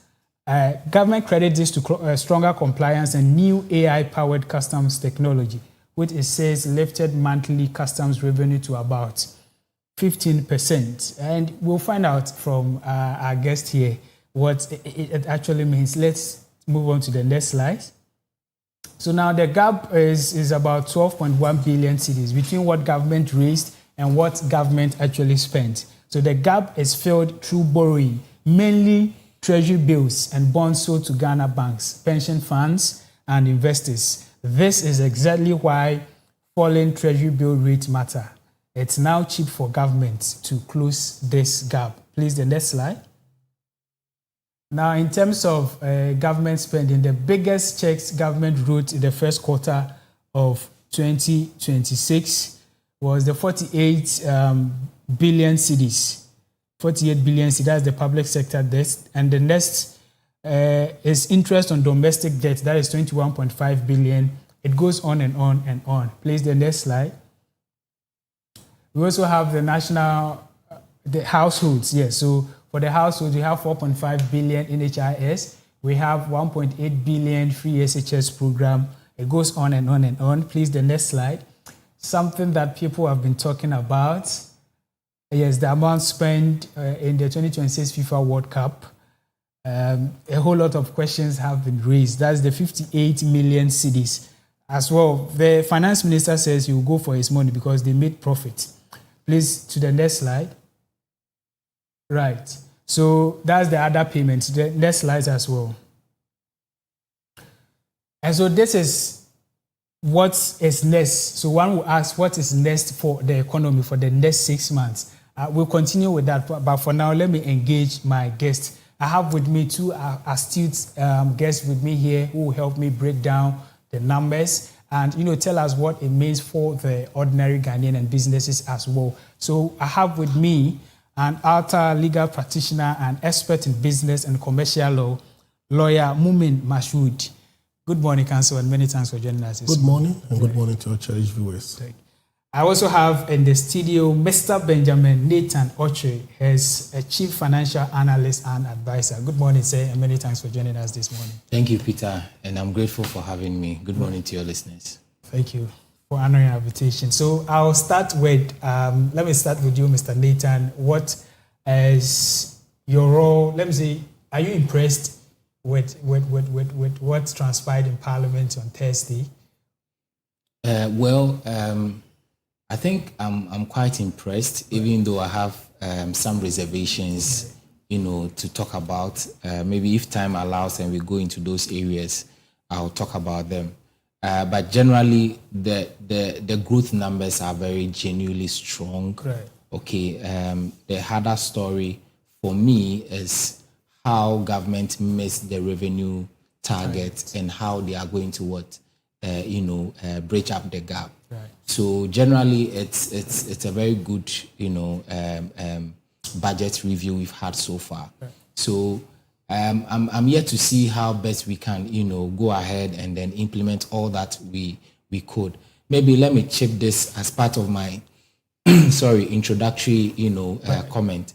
I was thinking that some of the targets that was given during the budget reading for last year, which is supposed to be for 2026, was, reviewed, okay, because you met all your targets, all your monetary targets, you met them, all your fiscal targets, you met them. So why wouldn't you review it and then try to push yourself further so that the economy can be better, the pockets of people can be better? So that's something that I felt the finance minister should have done, but he left it, he kept it that way. And so I think that is more conservative and an easy win by the end of the year. But he needs to push himself further because he can do it. Right. He needs to push himself further because he can do it. Let me come to you, Lawyer Mumin. What do you make of the mid-year budget in terms of businesses? What do you make of it? Your general impression of the budget? Well, first of all, I will start with what the budget is not, because that's the story. Right. If you observe, a few weeks ago, the minister stood before Parliament and did not ask for one extra CD, no supplementary estimates, and then no new taxes. What the minister did was to move money around inside the existing envelope. And if you observe the numbers behind those decisions, they are very strong. You look at the 5.3 inflation, you look at the debt down to 4 to 5% of GDP, and you look at the growth rate of about 6%. This is my honest read about the budget. For me, this budget is a stabilization budget wearing a transformation jacket. But the question here is whether it reaches the table of the ordinary Ghanaian is a question to be answered. But the minister himself admitted it, and he's much aware of those facts. Yes. Thank you. Then I'll come to you, Mr. Nathan. With the numbers, one will say that, like you rightly stated, it looks good, the scorecard looks good on paper. But then, how does it translate into the lives of the ordinary Ghanaian? I know last week we spoke about inflation and the others.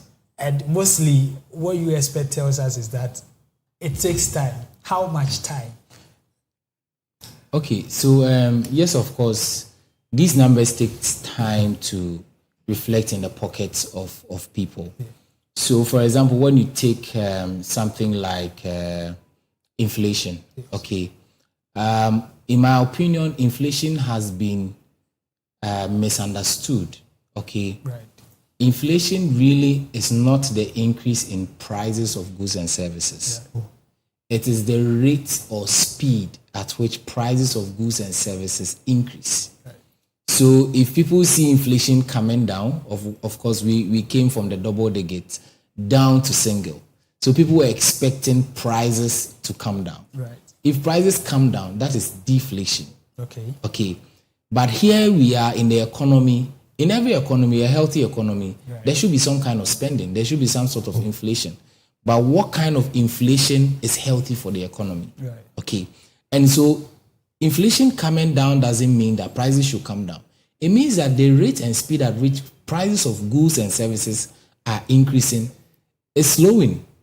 Okay. So if that is the case, it doesn't mean that when I go to the market, I am not going to buy things at a higher cost. You are going to buy at a higher cost, but this time not like what you used to buy the previous year. Okay, and that is how it affects the pocket. So what it means is that you are not going to spend so much like you used to in the previous year. So that's how it affects our pocket. Now, the second part of this is how treasury bills, affect us, especially those of us who have extra monies to invest. We tend to lend these monies to government through 91D, 182, 364.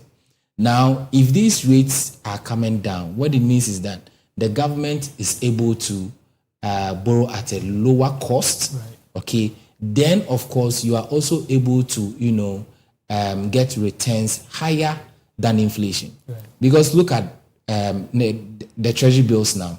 91, they're around 5.7, but inflation 5.3. So it means that you have a real return of about 0.4. Sure.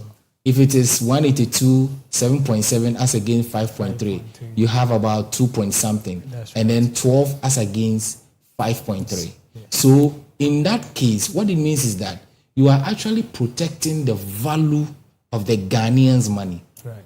Okay, when you compare it with inflation and everything. Because if you leave your money in a savings account without investing, what it means is that you are not getting anything. Less, almost to zero. Right. The highest I think I've seen from Bank of Ghana's report is 5%. Right.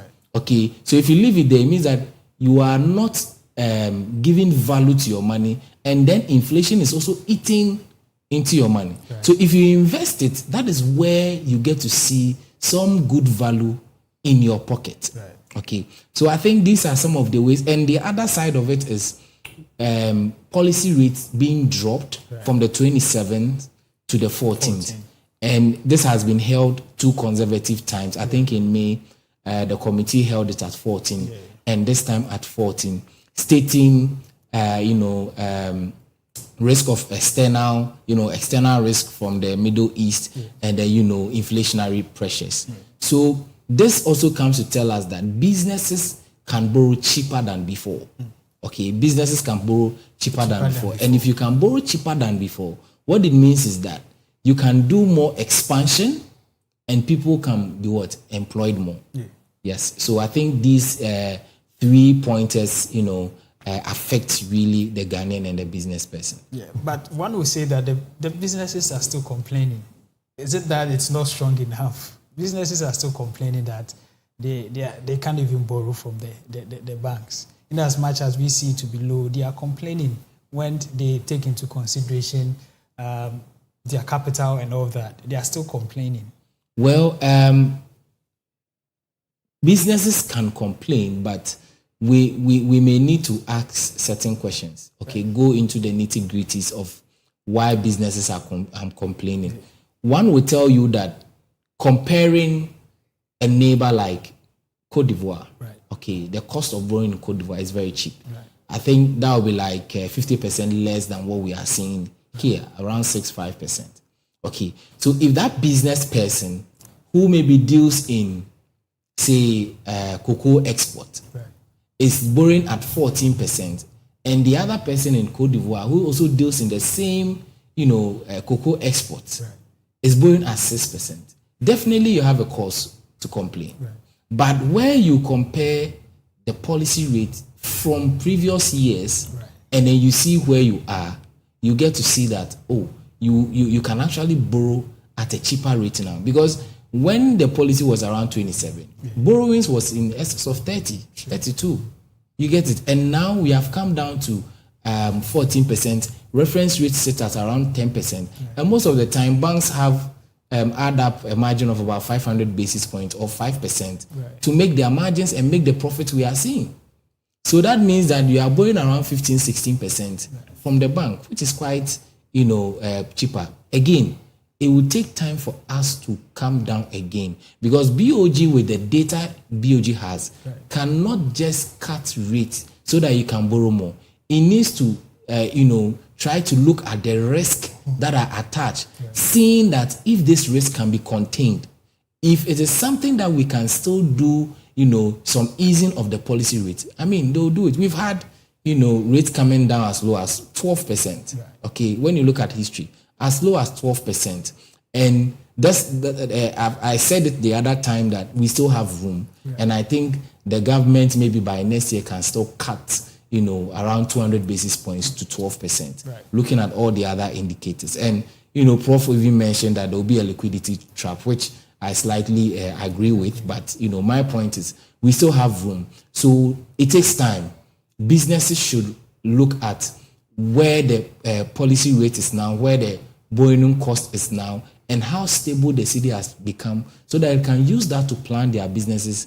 And I believe they can make some good margins. Right.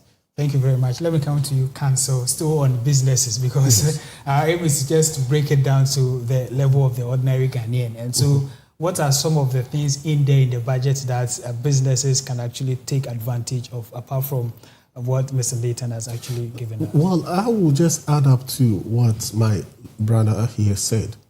Now, if you look at the concept of inflation, it doesn't necessarily mean, as the ordinary Ghana would just ask, oh, inflation is low, so where is the money? Yeah. No, it's not as such. Now, if you look at inflation being at 5.3%, down from 13.7% a year earlier. Yeah. Now, that is one concept. But look at it critically. If you look at page 21, paragraph 217 carefully, food inflation is still at 3.9%. Right. If you go further and also look at services inflation is also at 9.4%. Right. And this is driven by bus and trotro fares. So the market basket is calmer, but the daily commute is not. So it cannot just automatically translate to the ordinary Ghanaian to feel it. Yes, this is going down, but this is still existing. But the budget has put in measures to take care of this in the future. If you look at the issue of new buses and all those things, that will take care of all those things. But we are yet to get those things. Right. So, yes, the figures are good, but it will take time, as my learned brother here said. And that is what most people do not understand. How much time? It will take time. How much time? Then somebody asked me an interesting question. I'll try my best to put it together. He made reference to inflation somewhere around 2022, 2023, thereabout. That because of that and other factors put into play, the prices of goods and services actually increased. Now that the economy seems to be very good, those prices are still there. At the time they increased it, let's say a bottle of water at that time was increased to 10 cedis. Now that things have eased, things are okay. It's still at 10 cedis. And now we say that inflation has dropped, other borrowing costs, everything is now cheap. But he or she is still buying the bottle at 10 cedis when at the time when things were hard. So in his opinion, he is thinking that it was increased at that time to 10 cedi because of the economic conditions. Now that things have calmed down, he or she expect that 10 cedi be reduced to 5 cedi, so he can actually benefit from these gains that we are talking about. How does it work? Is he right by saying that, or it works differently? Yes. I mean, in my opinion, I don't know what my learned brother will say, but and he mentioned something I want to add something to, which is very critical and then beneficial for our viewers. Right. I think the person who asked the question, I mean, is very right. Okay, I'll give you a particular instance. In 2020, when COVID came, pre-COVID, we were buying, nose masks at a very low cost. Yeah. But all of a sudden, COVID hit, and then it's selling way above 100 cedis. Right. Okay, and so that is a human behavior there. Okay, so in behavioral finance, you get to see certain biases of people and how people behave. Okay, so here a businessman sees that, okay, things have gone up, the dollar is up there, inflation is high, cost of transportation is high, just like my brother Mumin said.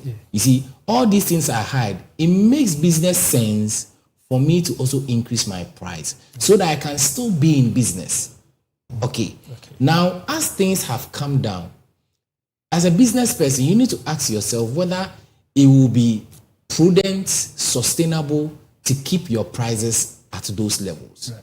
In my opinion, I will not say an outright yes for them to reduce their prices, but maybe they could sit down again and say, hey, this is what has happened, so can I bring down my prices? Because look at America. What inflation is something that worries even advanced economies. Yes. When prices of oil was up there, over $100 per barrel, you saw the gas, price of gas in US going up, even eggs. Okay. But when prices fell, you could see gas come down. Same thing applies to Ghana. Right. When prices of oil was up there, petrol prices was up. Right. And even the government came in to give some reliefs for about 3 months or 6 months. And then I think currently he has even given more relief because of the heightened oil prices again. Right. Okay, so all these things are there. The fuel prices came down. So as a business person, you need to also sit and then assess the situation. Because I agree with the person. Why is it that the situation was this and you increase your prices, and when it has come down, you are not reducing it? Okay, that is one thing that businesses should look at. And I think the finance minister has also talked about it before. Some, analysts have also talked about it before. But what I don't want the person to misunderstand is where we say that inflation is coming down, and so price should automatically come down. Right. That is what I don't want him to misunderstand. Right. When inflation is coming down, it means the rate at which prices increase is slowing down. Right. Yes. And let me add to that. You see, inflation in the ordinary sense to the lay person, is what it simply means is that your money holds more value. That's all what it means. Right. Your money holds more value. But when it comes to you purchasing items, remember also, business person look at forces of demand and supply. Yeah. As you brought the issue of nose marks. Right. Yes, the ordinary price may be at 1 cedi, but if you see there's a high demand in Ghana, we don't have any institution that regulate pricing. So if I see that you are rushing for it, Ghanaians typically we like to increase, but we don't like decreasing. Even when the variables are stable, we don't like it. Yes. Interesting. But let's look at revenue. Revenue is still depends heavily on tax collection. I want to ask that, is that a sustainable way to support the recovery without overburdening businesses? Because before this budget, there was a conversation about the tax collection, that people feel that they are mounting too much pressure on them just to take taxes from them. From what we are seeing, what do you make of it? Okay, so if I'm understanding your question very well, you are trying to say the shortfall and how we can, So for me, it's something that I even spoke to, a commissioner about, and I was asking, your half-year target, you didn't meet it, and then you didn't introduce any taxes, of which, in my opinion, is the right way, because the kind of austerity measures we have put in place doesn't allow you to even add up taxes. In fact, some of the taxes was reduced. I think, if my memory serves me right, 20% of the VAT was taken out of, I think, the beverages or something. Yes, locally manufactured beverages. Yes, locally manufactured beverages, which goes in support of our local, beverage manufacturers. Right. So what it means is that the revenues that has not been met, we need to find a way to meet it up. And what the commissioner mentioned to me was that, yes, the first half has come, they didn't meet it, but they are now entering into their peak period.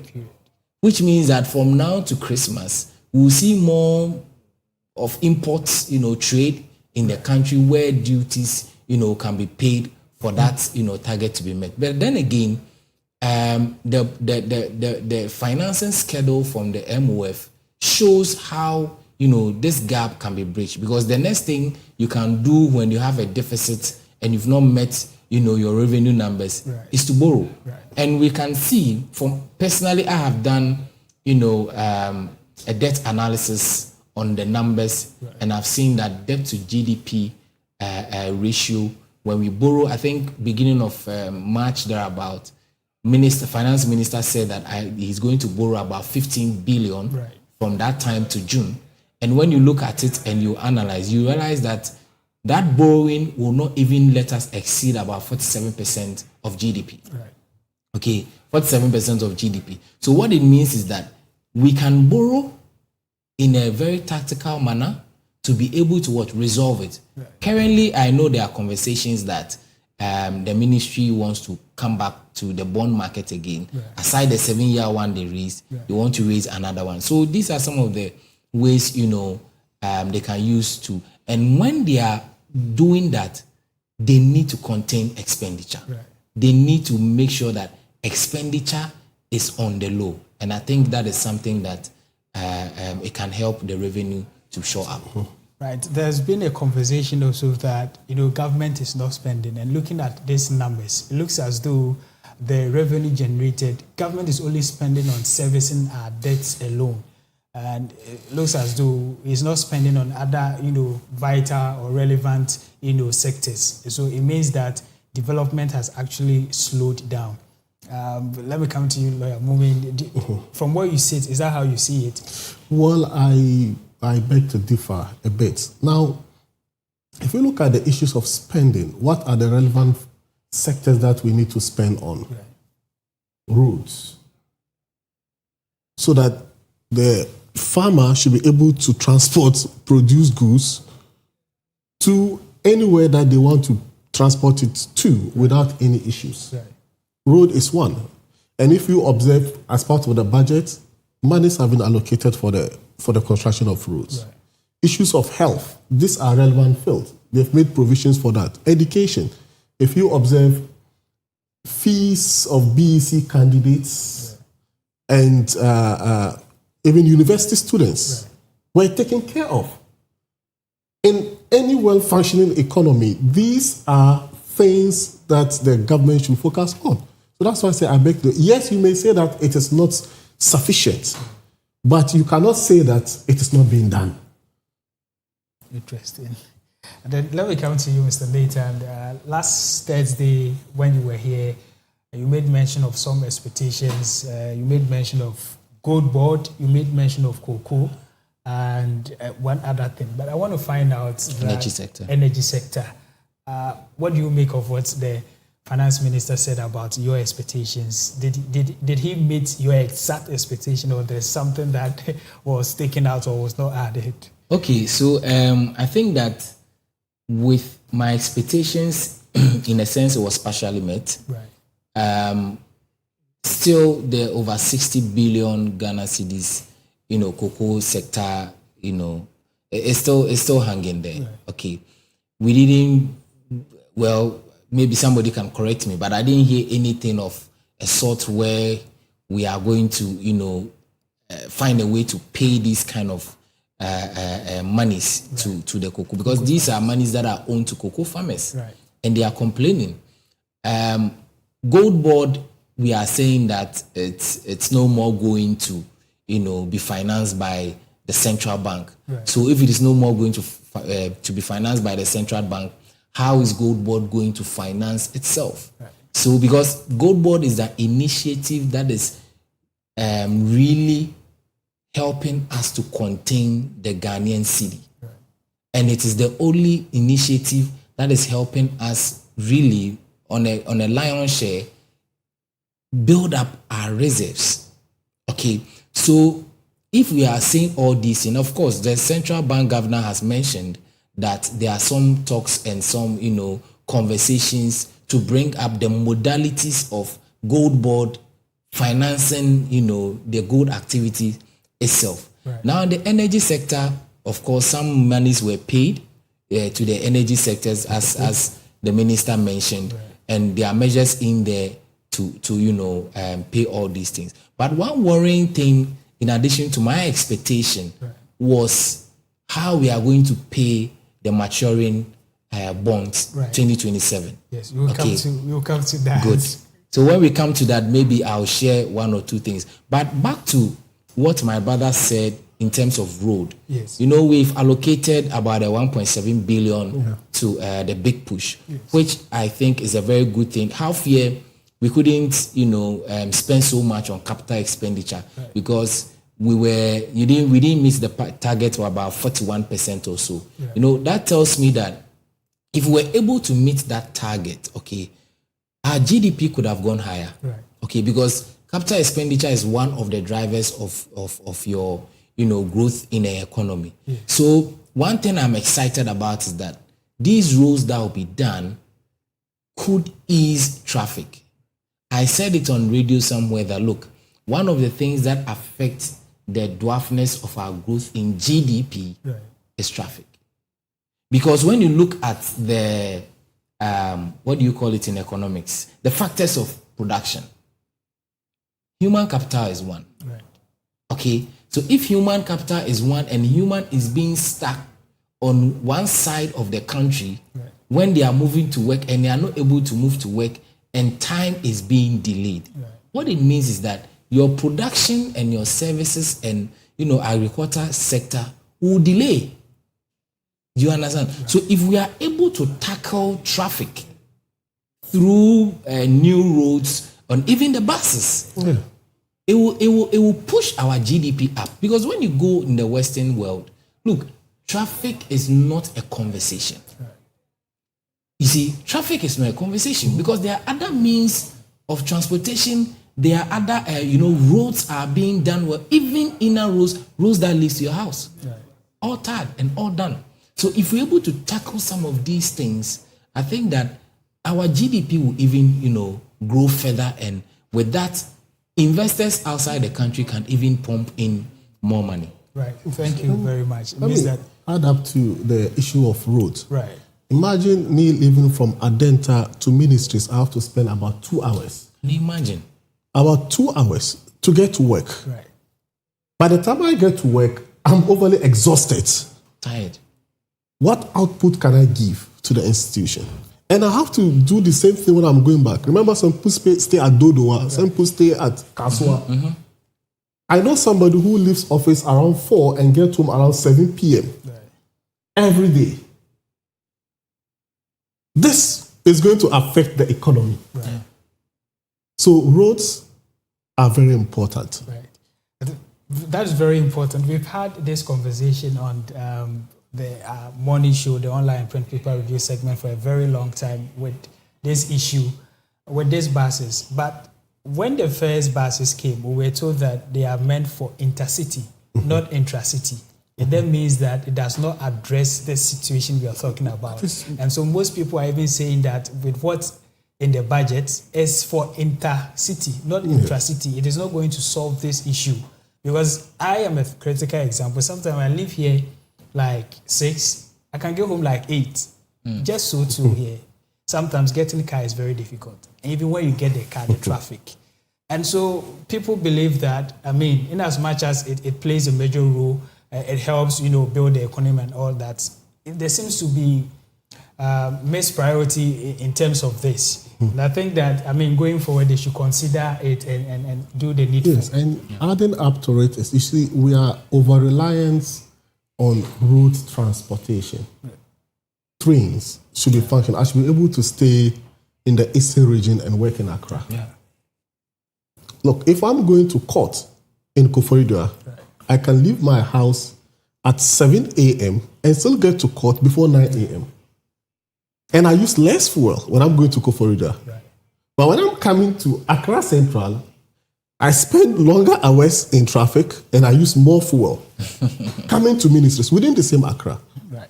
Imagine there's a functioning train system. I can stay in Koforidua, even the pressures on accommodation will go down. Right. I should be able to move. So I feel that going forward, the budget should look at other means of transportation.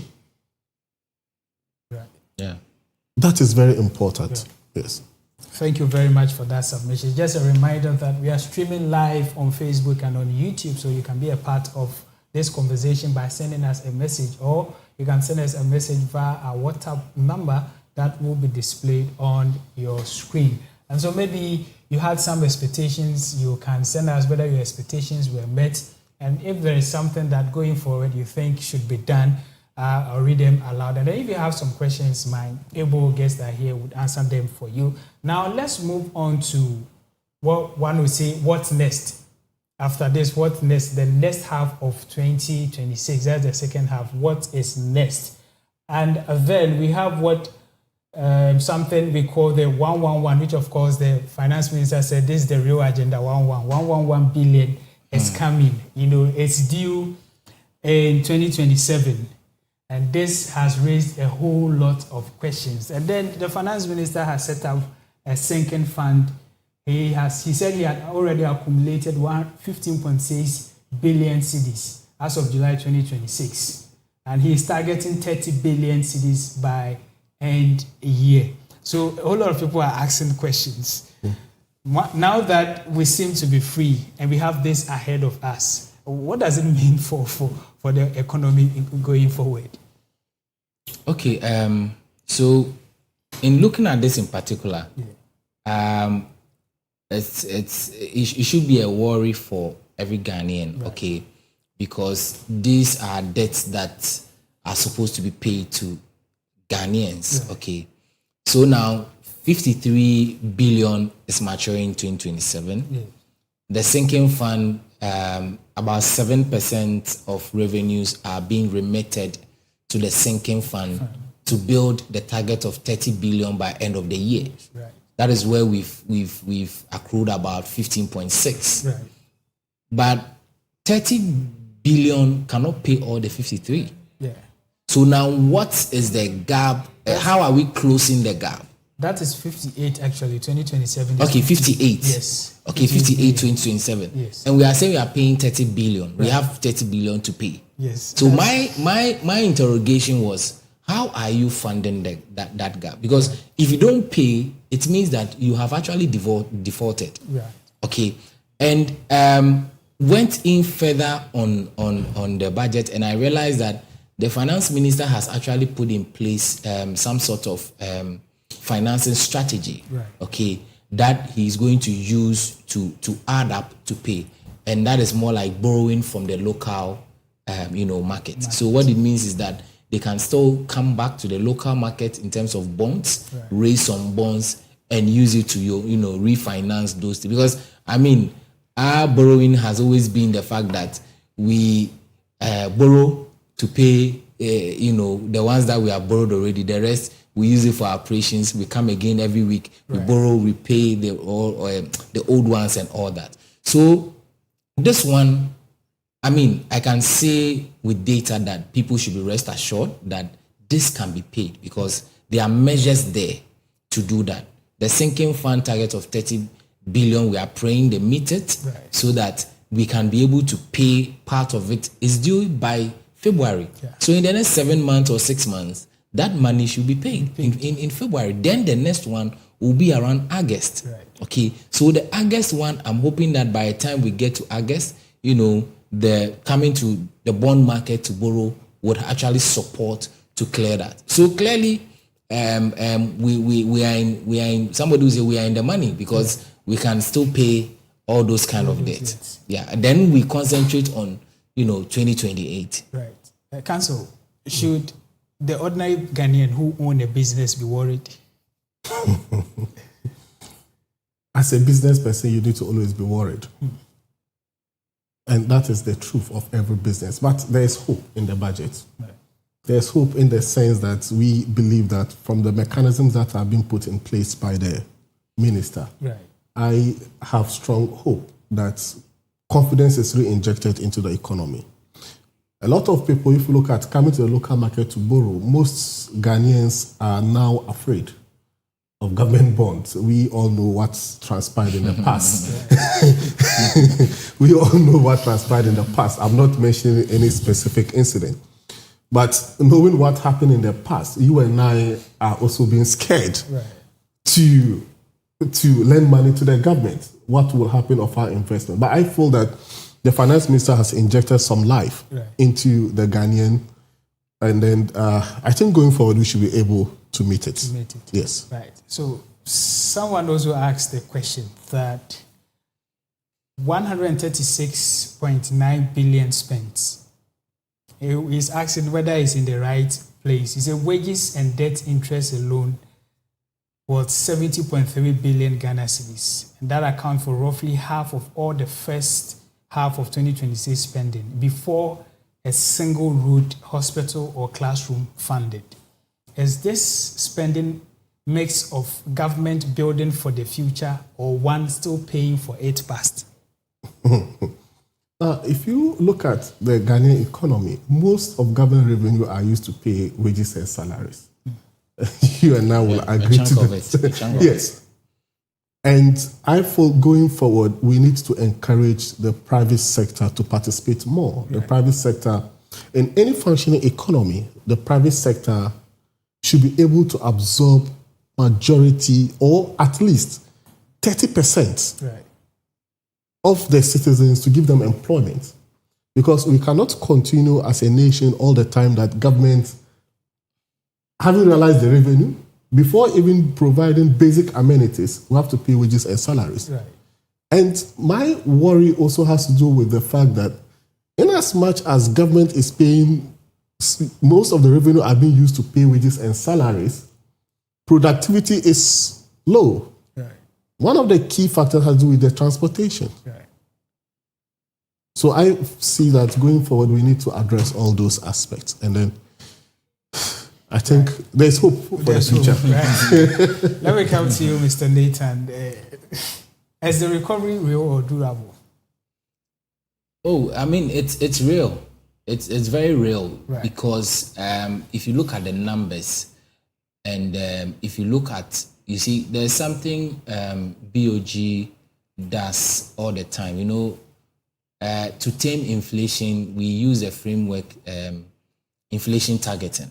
Okay, so that's what the BOG used to, you know, see where the policy rates should sit. Now, if you look at two surveys they use, okay, the business one and then the consumer one, you realize that these numbers was going higher. It was more than 100%. If it's more than 100%, it means the confidence of the consumer or the business person is there. Okay. If it is below, it means that their confidence is waning. Now, if you look at those numbers for the past few months, it was going up until the recent inflation conservative increase, 3 times conservative increase in inflation. Okay, so broadly you can say that the recovery is actually real. Look at the currency. The currency is now quite stable. I will not say entirely stable because first half it has decreased about, it has depreciated about 8%, 7.9. So you could see that businesses can actually plan their, you know, importation and exportation and all the things that they need to do when it comes to the exchange rate. Okay, so for me, I think the recovery is genuine. Okay, but the question here will be, is it sustainable? And that will come in. Okay, that answer will come in when we are able to pay our 2026, 2027, 2028 debt. If we are able to pay those ones, then we can say that our economy is resilient, our economy is sustainable, and then whatever recoveries we have done, you know, the recovery gains are all real. Okay. But for me, for what I'm seeing, the numbers I'm seeing from the macro end and the physical end, it is real. But if we are able to pay these debts, that is where we can, you know, say to ourselves that we have actually maintained a resilient economy. Right. So let me come to you by a moment. Do you share the same sentiment with him? Because there's been conversation out there that... Well, I will say that I cannot agree with him more. Because all what he's saying, that's the fact. That's the fact. And if you look at the figures, you realize that, yes, our economy is on the right track. We have seen the economy some few years back. We have seen how the investor confidence in the economy has gone down over the years. And we have seen how it's gaining. We've realized that for some months now, we all can predict the exchange rates of the cedi to dollar. We can predict it. We've seen in the past where within the next 1 hour, they will tell you that it's 16 cedis, it's 15 cedis, it's 17 cedis. And the prediction is what businesses actually are looking for. Look, any business cannot function if you cannot predict the exchange rate. Because if I'm importing anything or I'm exporting anything, I should be able to make my analysis, to know how much am I making, to know how much am I going to spend. I cannot be in business and work like a magician, that all the time I have to just expect the unknown. No, that's not how business function. Business function based on predictability. If not, why then are we in business in the first place? But from the figures, you realize that all other things being equal, the factors, if not being met, are gradually being met. Interesting. I'm perplexed. So let me come to you, Mr. Nathan. We'll end the show very soon. But if you had to advise a business owner for the next 6 months, if you had to advise a business owner, what would your advice be? Is it to invest? Is it to borrow? I mean, what is the advice that you give to a business owner as we speak for the next 6 months with regards to these numbers? Okay, so well, I don't think I would advise entirely what they should do, right? Because I'm not in there to see what the dynamics are, right, and what their budgeted numbers and their actuals have been in the first half year. But I know that if you look at the budget, okay, one of the things I always watch the budget, to do is how it affects business, right, how it affects the investment community, right, and how it affects individuals. Okay, as a business, if you want to, and I'm looking at it from the point of you being able to capitalize what is, going to happen, right, because that will be your projection in the next 6 months. So people should actually look into areas where government is supporting. right. And one of them we have seen is the local beverage manufacturers. 20% of the VAT tax, 20% VAT tax is gone, which means that you can actually have more margins, more profit margin. Right. You get it? Right. So if you have the capacity or you are thinking of going into that sector, you can, look at all the other factors in addition to this and move into that sector. If you're an investor, you can look into businesses that do the local manufacturing company. Right. An example is the one that was currently recently listed, Casapreco. Casapreco. Because it is one of the locally manufactured beverage companies we have. Yeah.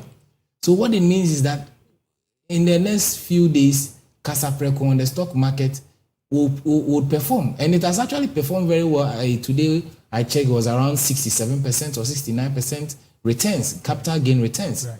Okay, so these are some of the areas you could get into. And let me sound a disclaimer that I'm not advising anybody to go and buy Casapreco. Let me sound that disclaimer before you start bringing me lawsuits. My lawyer is here to defend me. Right. So let me sound that disclaimer that I am not advising anybody to go and buy Casapreco. Right. Okay, seek the advice of a licensed investment advisor. Right. So you can get into these, areas to help you to make more money, yeah, and even create jobs. Because if you go into that area, what it means is that you are creating jobs for others. You are going to feed families. Yeah. So businesses should look, especially those in manufacturing, you could look into that direction, right, to add up to your stream of business income. Right. Before I go to council, yesterday we saw a press release from the Ministry of Finance that we have actually ended the IMF program, and now we are looking forward to the 36 months of PCI. Going forward, what are some of the things that you anticipate with that program? And since it is not a bailout, there is no money involved, and it is basically they checking our numbers, how we spend and all of that. Some people have actually come out to say that, we don't need all of that. We have the brilliant minds, the economists and whatever, so we don't need them. After supporting us with money, we don't need them to even still come back to tell us what to do now that we think that we are growing. Do you make that same, do you agree with them, or you think that it's... No, I strongly disagree with them. I work with data, right, and I always trust data, especially credible data. And I will say for a fact that Ghana has never performed well after IMF leaves town. If you check the data, you realize that anytime IMF leaves town, our first 2 years, we are disciplined. the third and the fourth year, we don't do well. Especially now that we are heading towards election year. Exactly. Elections. By the time we get to election year, we have spent so much because we want to win political power. Right. And so, the numbers, go south. Right. So we have not performed well. And what this, current economic managers are doing is that probably they've seen that data and they are saying, look, we've taken the money. Now we've ended. I think I even saw the finance minister tweeting this morning that about over 300 million something has come in whilst they finish and everything is okay. Right. Now, that also means that the CD will also appreciate a little. Moving away from that, what it means is that the policy coordination instrument they are doing with IMF means, look, sit here and check with me. Sit here and make sure that my figures that I am doing, okay, all these things are in place. And mind you, there is something that is going to come up in 2027. The I think primary balance or so, which is around 1.5% of GDP, will reduce to a 0.5%. What it means is that they are going to free more money to spend so that the economy will grow further. Okay, so what that does is that IMF looked at that and said that, look, if you do that, you still be within the approved, or let me say, the standard debt to GDP ratio. Right. So it means that we have more chance to spend and then you. So I disagree with people who say that we don't need IMF. We need IMF. If you don't need IMF, then when you went into a ditch, you shouldn't have called them in the first place. Okay, so my opinion is that we need IMF, and then they should help us if we are ready to be disciplined and we are ready to do the right thing. Just like you said, we have the brains, we have the the professors and all that in the country to help us. If we are ready to do that, then we are good. Right. Let me come to you, Councilwoman. Before you also say something about it, I would like to take your last words on the businesses, maybe advice for businesses watching us this morning. Okay. So for me, I will speak on three main issues: the VAT, the issue of the agro-processing, and also the issues of imports. Now, if we look at the VAT, if you look at page 41, paragraph 365, the registration thresholds have been raised from 200,000 to 750,000 Ghana cedis. Now, this releasing thousands of micro and small businesses from the registration entirely. This is something you should take advantage of. Right. Now, what is the effect of this? Now, if you observe the rate cuts from 21.9% to 20%, if you look at those figures, now this ensures that there's genuine cash flow improvement for any registered businesses, not cosmetic change. Right. This is not a cosmetic change. Right. Now, the second aspect I mentioned on the agro-processing. Now, if you observe, my colleague here had mentioned the 20% excise duty on locally manufactured fruit. Right. Now, the businesses, if you want to confirm it, you can look at it at page 45. Right. Meaning, if you produce any beverage or any juice locally, this is something you should model into your pricing. Right.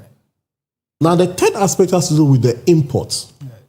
The custom package, if you look at page 42, between the 2020 to 2025 was at 37% of taxable imports. Moved from suspense regime. The document is blunt honest. If you observe here, most of the goods that entered through evasion are competing with genuine persons who import their goods. But there are models that have been put in place to ensure that, look, there's a level playing field for everybody. So somebody will not evade tax. Yeah. Of course, let me sound this one. Tax evasion is a crime. You can be prosecuted. But of course, people do it. The lawyers will say that something is only a crime when you are arrested and the court pronounced that you've committed a crime. But people do it. And these persons are competing with genuine importers. Yeah. This budget has created a level playing field. If you look at page 42 to 44, you should be able to appreciate this. Because of time, we didn't go much into it. Yeah. This level playing field ensures that businesses are able to compete genuinely without any issues of somebody being at an advantage. Right. So on these three things, there are more.